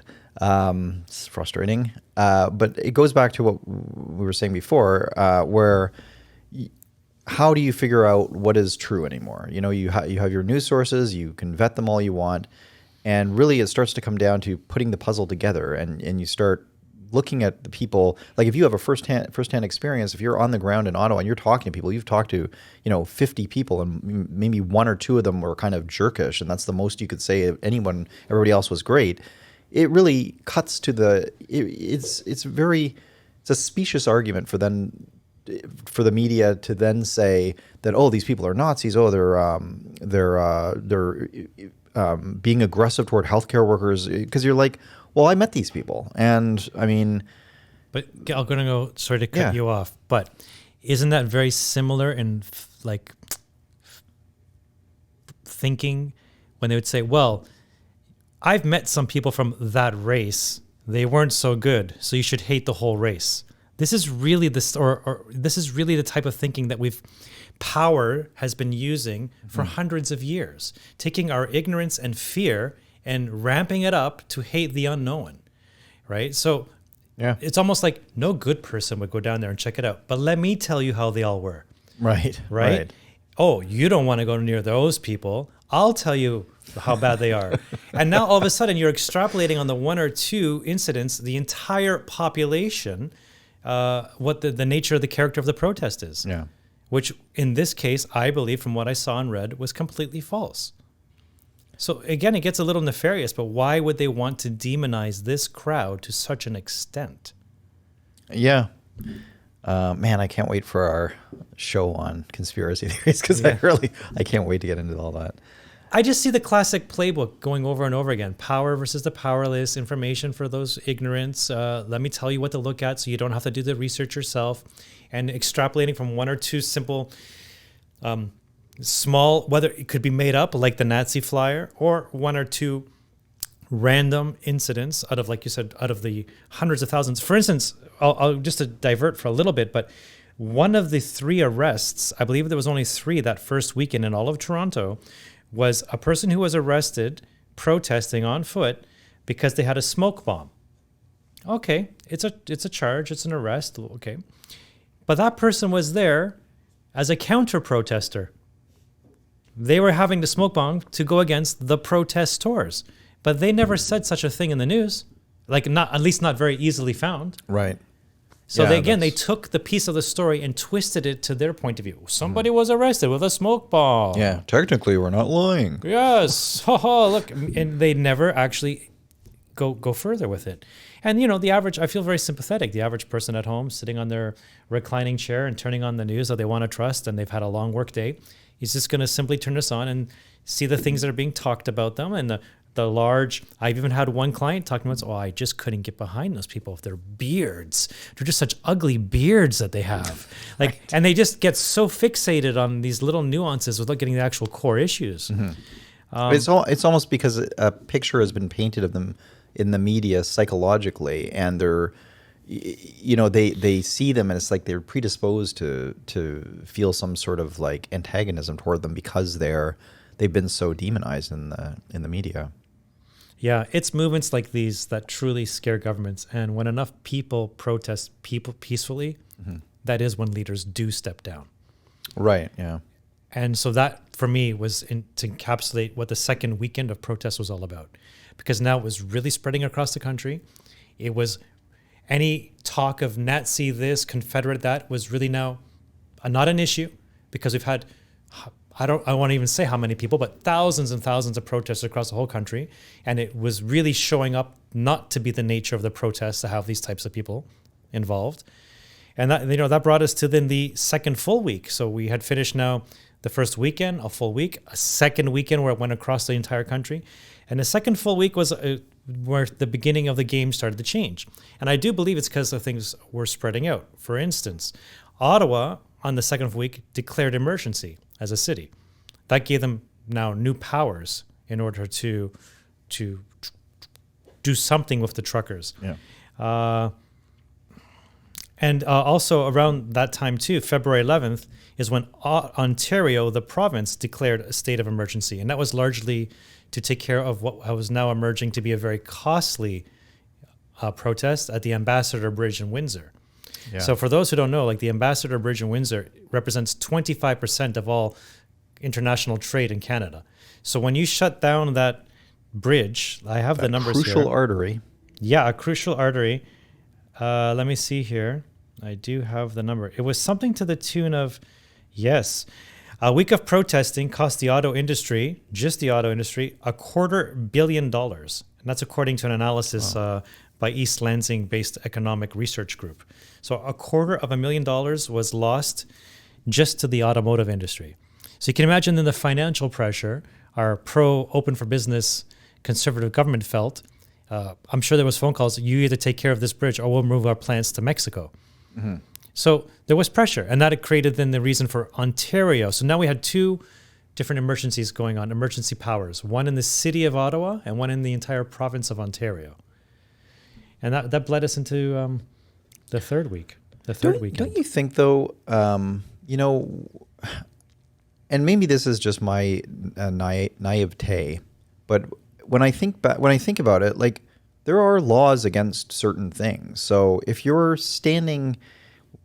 car is blocking the bridge and you're obstructing traffic, can't you get towed? Like, is this just too simplistic? I know there were a lot of trucks, but what was the problem? Like, well, there was. It's a mysterious one. I know in the case of Ottawa, apparently the Ottawa government called the tow truck companies to come and tow the trucks, and the Ottawa towing company started saying, well, we have a COVID outbreak, so we just can't make it down there today. And then they just started flat out refusing because they know their best clients are some of those truckers. This is almost a code amongst the industry. So they didn't want to play ball. That is one reason for bringing in the emergencies, because then they could like force them to actually do the towing. Right. So in terms of the Windsor Bridge, I don't know, but I would assume if you jam them in tight enough and you can't get a tow truck close enough to lift these giant 18-wheeler rigs, it's probably harder to tow than you think if they don't want to be towed. Yeah, maybe. Yeah, the practical considerations. I just thought part of the reasons they brought in the Emergencies Act was because, you know, well, one of the only ways you could do it is if you couldn't deal with this whatever the emergency was in any other way. Like, you couldn't use local police or federal police. So you had to have some extraordinary powers to be able to do this, and that was the sort of excuse for invoking it. But I just have a hard time believing that, like, truckers blocking a bridge is what brought the nation to its knees, you know? Yeah, but just to play devil's advocate, when you block the road, other than some sort of Highway Traffic Act law you're breaking, is that in and on itself enough to bring in an Emergencies Act? They are parking tickets. No, I know. Well, this is what I mean. Like, it's not, I think that they're, you know, even when there was the FLQ crisis and Pierre Trudeau, the current prime minister's father, it's the same. It's, as far as I know, it's the same law. The War Measures Act became the Emergencies Act. There's some close to it. Yeah. But that kind of made more sense. Like, you know, you've got these terrorists who are killing people. Like, I think there's a member of the cabinet who was killed. Like, so I still don't agree with Pierre Laporte. Yeah. I still don't agree with that kind of thing personally, like having those kinds of powers. But at least there, it's like, okay, well, that's a life or death situation. Absolutely. That is like, maybe there might be an exception. It's not a parking ticket. It's not a parking ticket. Yeah. You know, so we got to think of, like, in legal terms, what is the categorization of these rules, right? And then what mechanisms do you want to bring in to take care of them? Now, I know the Emergencies Act from the provincial level allowed the provincial government to give fines up to $100,000 and a year in prison. So that was a pretty, you could argue that was a motivation to move the trucks that was positive. And in the sense of it actually freed up the bridge. I also heard this. I heard that the truckers allowed one lane of traffic through the Ambassador Bridge. It was just severely slow because there's only so much traffic can go through when you only, you know, going or coming in one lane. So, and if not, there are other ways around. There are other Well, you'd have to go all the bridges. way to Buffalo. Sure, but it is possible. Yeah, I just think all the supply lines and everything, like, it's all timed. Logistics are, you know, they have to be there at a certain time, and everything gets pushed back, Yeah, and so that absolutely. then But it also is a costs protest. money. It is a protest, you know, like it's a disruption by its definition. I mean, if we're only going to allow legal protests, then you might as well kiss protests goodbye. Because what is illegal? I believe now in Alberta, you are no longer allowed, maybe a specific city in Alberta, not the whole province, to protest on foot on the streets. You can only protest on the sidewalks or on public property, I suppose. So now, what does that mean? You're actually limiting the number of square footage people by foot can actually protest. So by definition, you're never going to have a large protest ever again because there's simply no space to amass that many people. Yeah. Even Parliament Hill can only hold so many people. And then no matter how many people you put in there, the government will simply say, the CBC, it's 4,000 or 5,000 people. Not that many. Well, if you can't get any more there, what are you going to do? So this is where I believe the game can get rigged. Oh, of course you can peacefully protest. But the way we've cut up our centers, you'll never get more than 2,000 or 3,000 people in any one spot, and we'll just call you a fringe. Right. Yeah, I don't like what's happened to language. I don't like that people add an adjective on there and now suddenly it's a different thing that they're talking about. Like a protest is a protest. Or Like when they call it the so-called freedom Right, convoy. right. Why so-called? To them, it is freedom. yeah. Yeah, you don't say so-called ISIS. Like they call themselves ISIS, you call it ISIS. You're going to want to go to the extreme. So-called BLM. Right. Like Really? you have to, and yeah, that's the media being the media, but it's like language in general. If you're talking about a thing, like you have to be able to use words that actually reflect what they're supposed to reflect, and all this tweaking of language that goes around these days is really affecting how I think our minds are even able to relate to one another anymore. You have these verbal modifiers that then guide you in a certain direction. Yeah, and one person's freedom is another person's racism. It's like, yeah. Well, I remember I was speaking to someone else, and she said to me, "Well, I just want to have my flag back. It's terrible that these people have usurped the Canadian flag for their purposes, and furthermore, freedoms. Why have they lost any freedoms? I haven't seen any of their freedoms lost." I'm like, "Excuse me, they can't walk into a restaurant. They've lost their jobs. They've been told on the front of the Toronto Star, you might as well die. We don't have ICU beds for you. You can't get on an airplane and leave the country." Right, which is, I think, built into the Charter of Rights. It is. Brian Peckford, the former premier, I believe, of Newfoundland and Labrador, is suing the federal government for that. Yeah. In the mass media, I don't think they've done at all a good job of indicating how curtailed these people's freedoms have been. Because they simply say, well, if you want your freedom, just get a vaccine. It's so easy. So the hurdle, the way they present it, is so small that it's almost like you're choosing not to have your freedom. Right. So that you have no right to complain. Yeah. Because it's such a small little prick. What are you, scared of a little needle?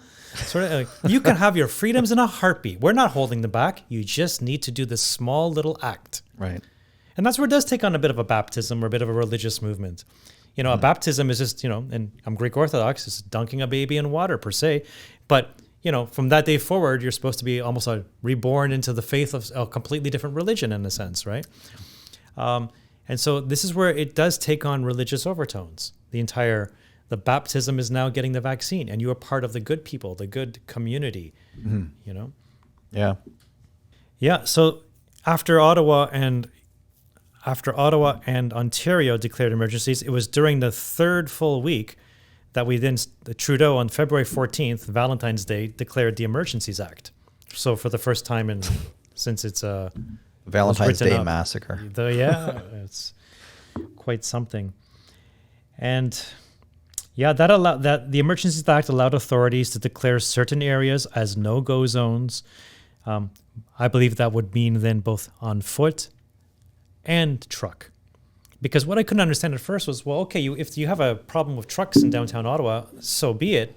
But why are you kicking out the people? They're just on feet. Right. They can walk around, they're on foot, they can protest if they want. You're allowed to protest, aren't you? But I suppose since they had the Emergencies Act, the entire area got declared a red zone and nobody's allowed.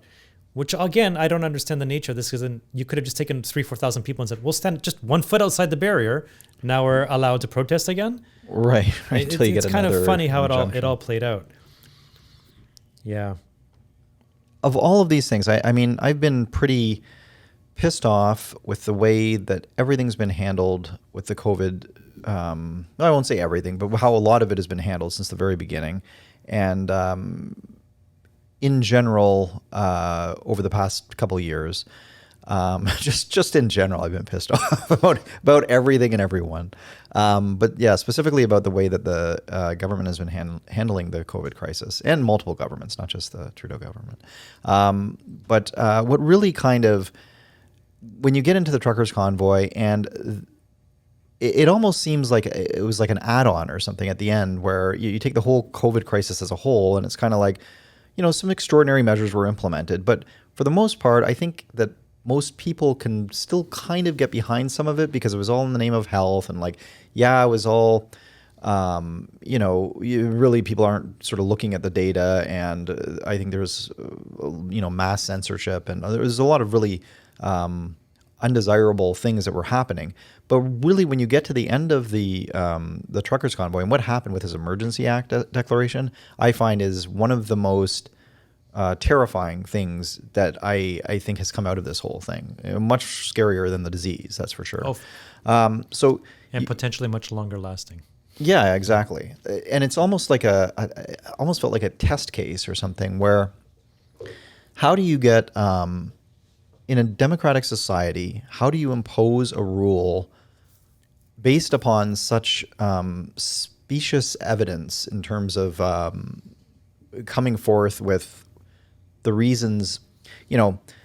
This whole act was, the pretext for it was that there is, well, let me see, I have it here. You have to have an emergency that seriously threatens the ability of the government of Canada to preserve the sovereignty, security, and territorial integrity of Canada, or to the extent that some national emergency seriously endangers the lives, health, or safety of Canadians to such a proportion or nature as to exceed the capacity or authority of them to deal with it. And the fact that they couldn't deal with some people protesting and clogging some streets up, that's terrifying from a law enforcement angle. It's like, what are we, Sure. If we can't deal with that, then what happens when somebody bombs Parliament or something? But from a legal standpoint and from an ethical standpoint, the Emergencies Act endowed them with a bunch of powers to freeze bank accounts and to set a precedent that now any government that wants to invoke this, because once these things are invoked, and it's like the notwithstanding clause, and then this leads us into the declaration of the Emergencies Act, which is the War Measures Act revisited.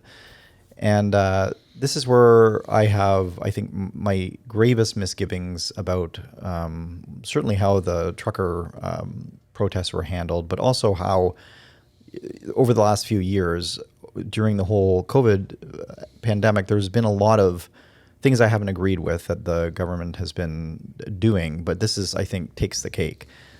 Whereby they declare that an emergency exists because of these protests, and that's kind of dubious enough.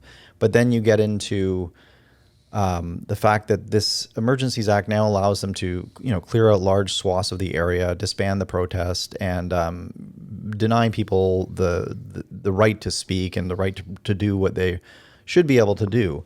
What it also does, though, is it enables them to impose economic measures against not only the protesters, but the people who are supporting the protesters.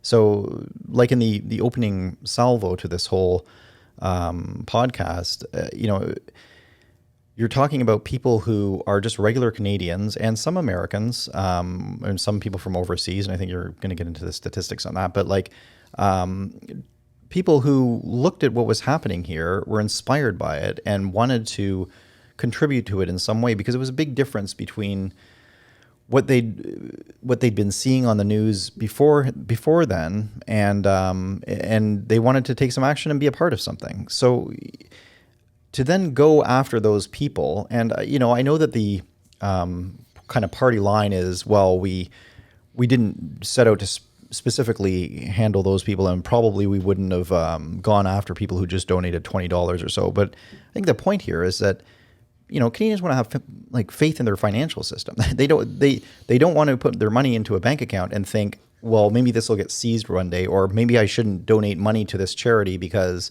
it might get seized. That is undermining trust on a major level. Once you've set precedent, it'll be just easier and easier in the future to do this over again.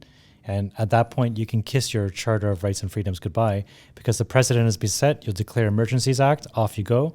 I think actually some of the powers in which the government was able to have as a result of the Emergencies Act have now been decoupled from the Emergencies Act and are permanently in place. So, and they may be on the financial side. If I believe correctly. So financial, you're just, cancel culture, you've been financially canceled. Right. The RCMP said they saw no evidence after the fact of any terrorist financing. And this is opposite of what the CBC was reporting at the time, saying perhaps Russia was involved. Right. It's always Russia. Always those Russians. Yeah. The convoy was funded by Canadians, not foreigners. FinTrack said fed up people and not terrorists funded the convoy. Foreign extremists were not involved, they discovered. And there was simply the number that got floated around initially, I believe, from Trudeau in Parliament was over 50% of the financing was coming from abroad. So they would argue in this case, we need the Emergencies Act because what is happening here in Canada is being financed by external factors that are not Canadian. Right. And this was proven to be wrong because GoFundMe, when they researched, they said 88% of the donations came from within Canada. Yeah. I have a pretty small amount of trust in banks and big institutions in the first place. But like when you think about the idea that somebody donating money to something that they believe in can just have that taken away in a country like Canada, it's really shocking, and it really shook me. And what a great use case for something like Bitcoin, because like, why wouldn't you go with a trustless system like Bitcoin as opposed to something where you have some sort of centralized power that can then, at the flick of a switch, just like freeze your account or 100%. Even just asking questions, even going in and, maybe you just don't have access to your account for a few days, but commenting your unacceptable views. Yeah. You can get very dystopian. Black Mirror, social credit sort of. Well, I think that's where that evolves into, right? Like those kinds of things, it almost sets the stage for a kind of social credit and the trajectory is in that direction. Yeah. Which is the wrong direction. Right. Certainly. And it's terrifying for me just how much then government is far more linked with our financial systems, which are private enterprises, our media, and our corporations. Yeah. Even initially, the QR code systems were all supported by Scotiabank Arena and Air Canada. And then it trickled down to the mom and pop pizza shop. If you simply left it in the hands of the average small business owner, nobody wants to have to be checking anybody's vaccine passport as they come in and shop. Yeah. But because it started from the top down, and maybe that's the nature of all this, is that everything is not coming from the actual people and moving up. It's coming from the top and drifting down. And to your point, Bitcoin is the complete opposite direction. It's starting with the little person being able to transact however they want, with whomever they want, whenever they want. Yeah. Yeah, it's I think the implications of this action are going to echo through our immediate and probably distant future. I think we just have to be careful as a society, and the act itself is one thing, but the reaction that Canadian society seemed to have to this was fairly muted. Like there just wasn't a lot of outcry, and I mean, it just seems like such a massive government overreach. Like so many of the premiers across Canada, and for those who don't know, premiers are the the captains of the province. You got it. Yeah, were against the Emergencies Act. Yeah, it wasn't something. All of them. I think it was unanimous. Wasn't actually. Yes, like. I have that wrong. I have a quote here from the Saskatchewan Premier Scott Moe. The illegal blockades must end, but police already have sufficient tools to enforce the law and clear blockades. I can go further on. Down to Alberta's Premier Jason Kennedy, who told reporters that he told Trudeau earlier on Monday that he would prefer if the Emergencies Act did not apply to Alberta, as such a move was unnecessary in the province. Furthermore, Quebec Premier François Legault also warned that he did not want the Emergencies Act to be applied to his province, warning that he thought such a measure would be divisive. It's not the time to throw fuel on the fire. Yeah. So this is not some universal, once it happens, everybody enjoys what's happening and must fall in line. Right. This is a hotly contested thing.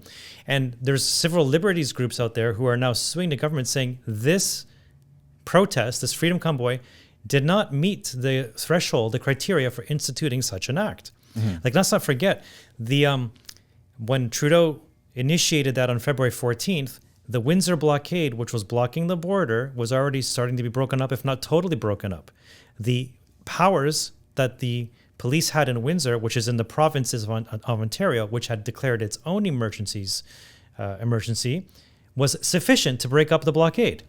So if Ontario, the province, has given new powers to the police agencies, and Ottawa, the city, has given new powers to the agencies, do you really need this on the federal level? Right. Yeah.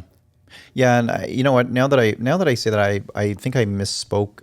I think that Ontario was for the Emergencies Act as well. I believe they might have been too. Yeah. Yeah. It's amazing that this was that it sort of happened the way it did. And there was a 30-day period. So because he revoked it, so a few days after, for those of you who don't know, the act was invoked, and a few days went by, and there was kind of, I wouldn't say a public outcry, but there were enough people saying that this was overstepping some bounds. So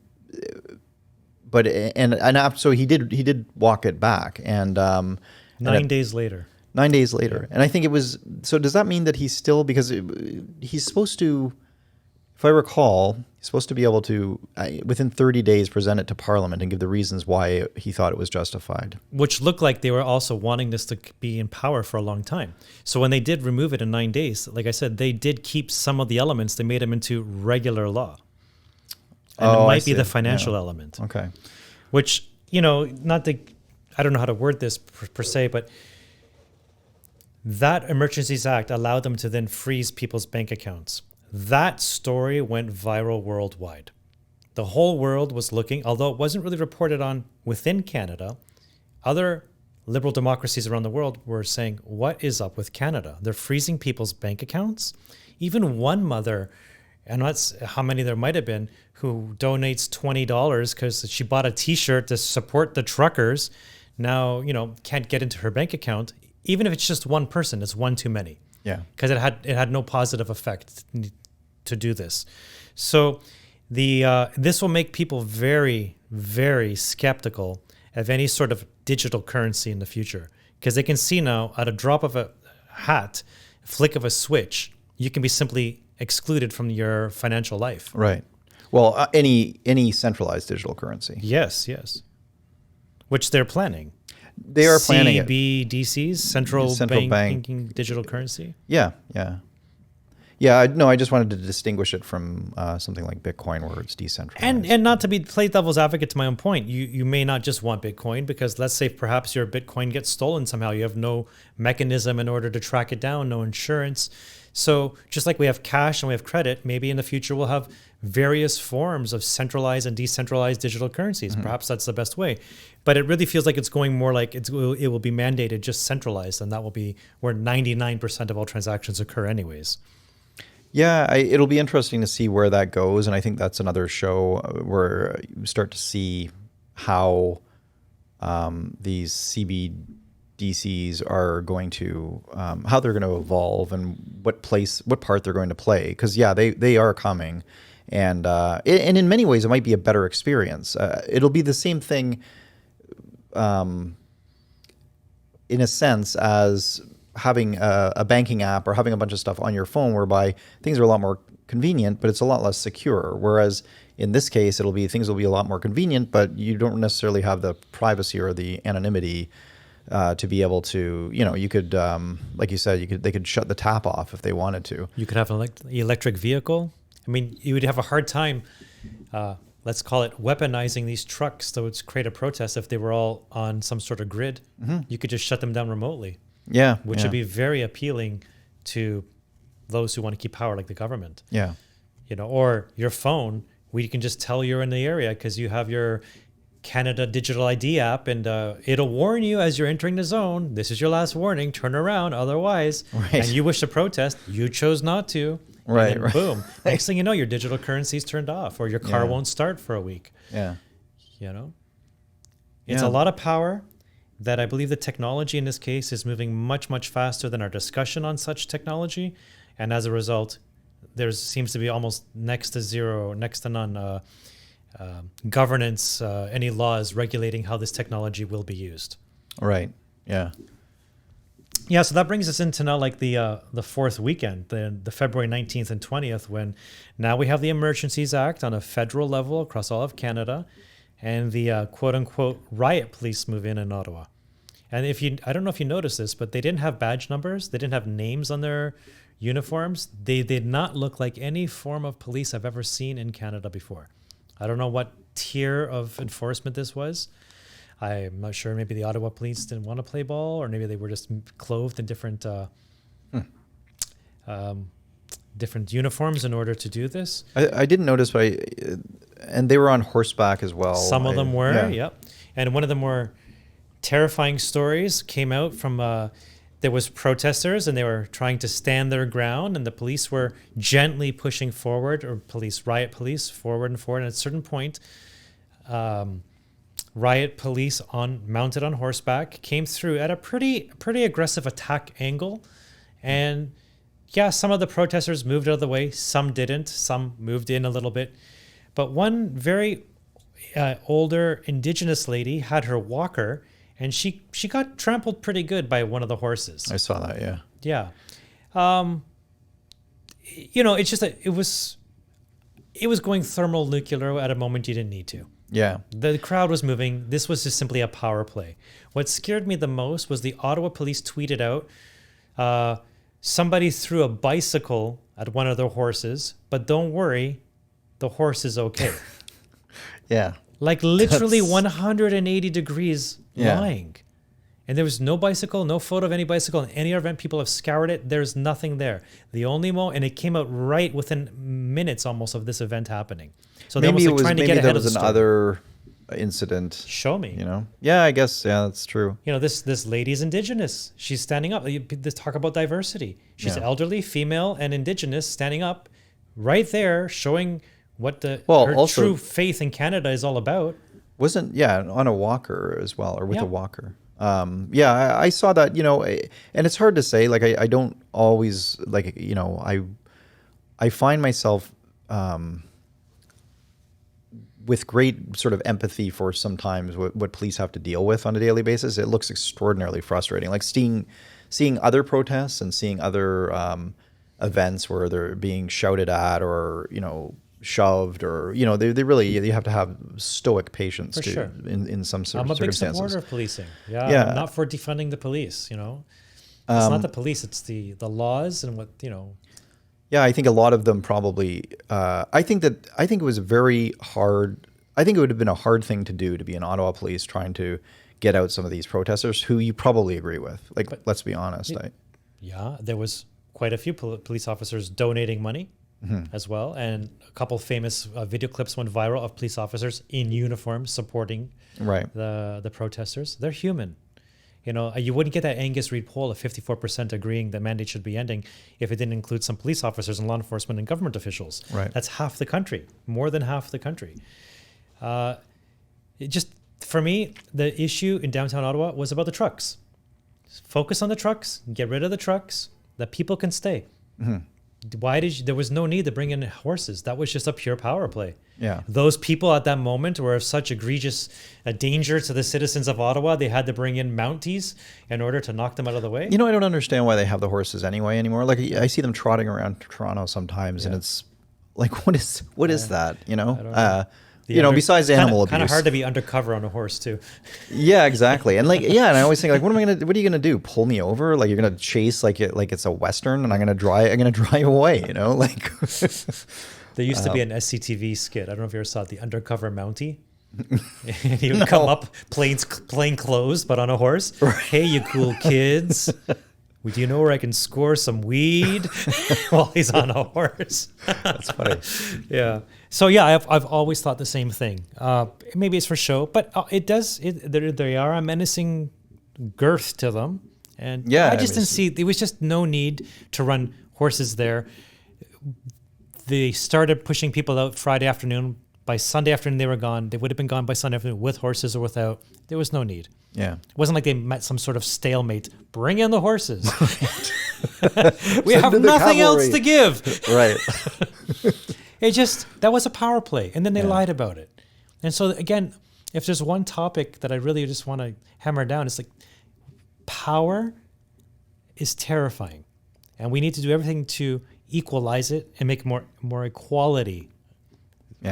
Just through, and how do you get that? Through proper governance and a Supreme Court that is unbiased and laws that are well written, and to minimize the power of the government. So these things only happen in the most dangerous of times. Yeah, and I think we also need a responsible media, like people who are going to report it. I mean, if you're a government, like maybe it is time to defund the CBC, and it's a sad thing to say, but it's like, there needs to be a separation between the state, for lack of a better word, and people who are reporting on the state. Well, what is the CBC giving Canadians that they can't get from other private outlets?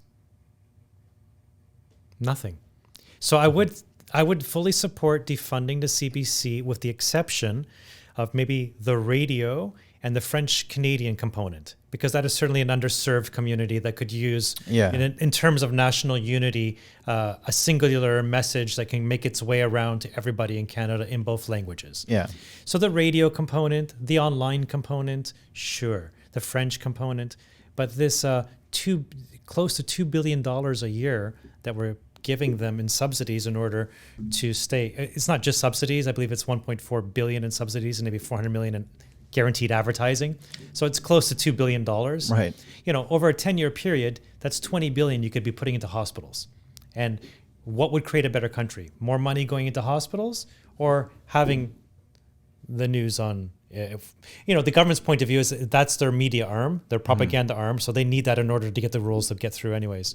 Yeah, we're in very strange times, Jason. I don't know. It's strange. It's sad because it used to be a unifying force, like, going in and seeing CBC playing on a television. You would see it at hotels and different places. It was like this. Well, it was like the CNN, but public. A public. It was fantastic.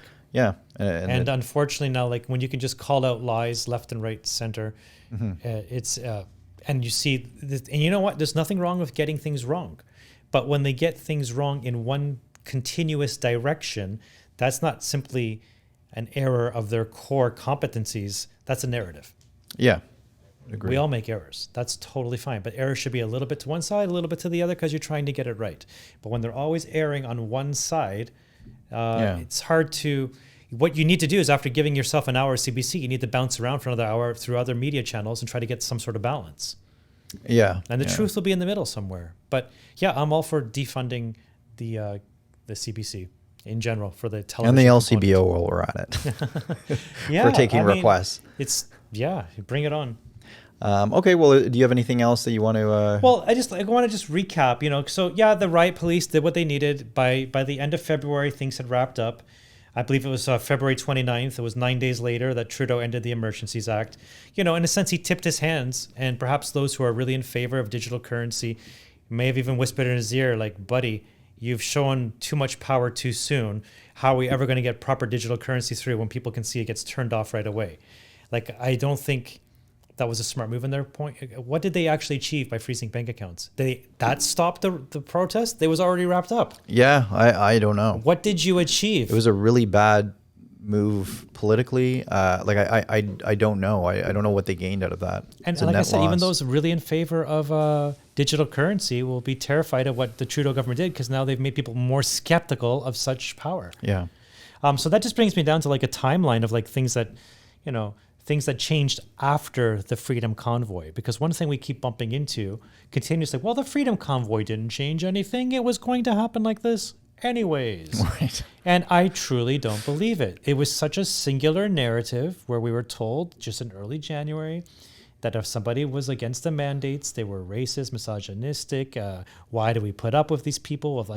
How do we tolerate them with their unacceptable views? We went from that sort of top down from the leader of the country, early January, to March 1st, no longer having QR codes, all within 60 days. If the trajectory epidemiologically was going that direction, there was no need to talk like that in early January, because you can see the trend line. Yeah. So that's narrative over statistics for me. I mean, on one hand, it's reassuring to know that things can change that quickly. Yes. That it's not necessarily going to be a long, grueling process. The power of a protest. The the power of a Arab peaceful Spring. protest. It's like that whole Arab Spring. It really, it's it's like it builds up and it builds up, and then finally there's a breaking point and the floodgates open.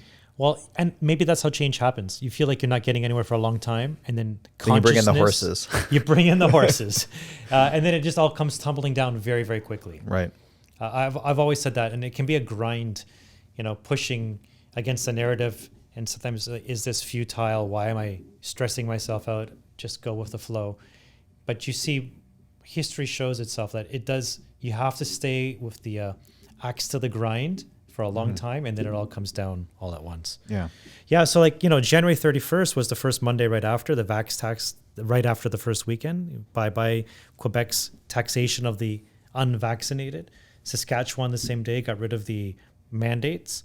March 1st, which is just a month later, Ontario ends all QR codes. March 11th, the British Columbia got rid of their masks. March 12th, Quebec ended their QR code system. March 21st, Ontario ended their mandatory masking, although masking is still in effect in Quebec until maybe April 15th.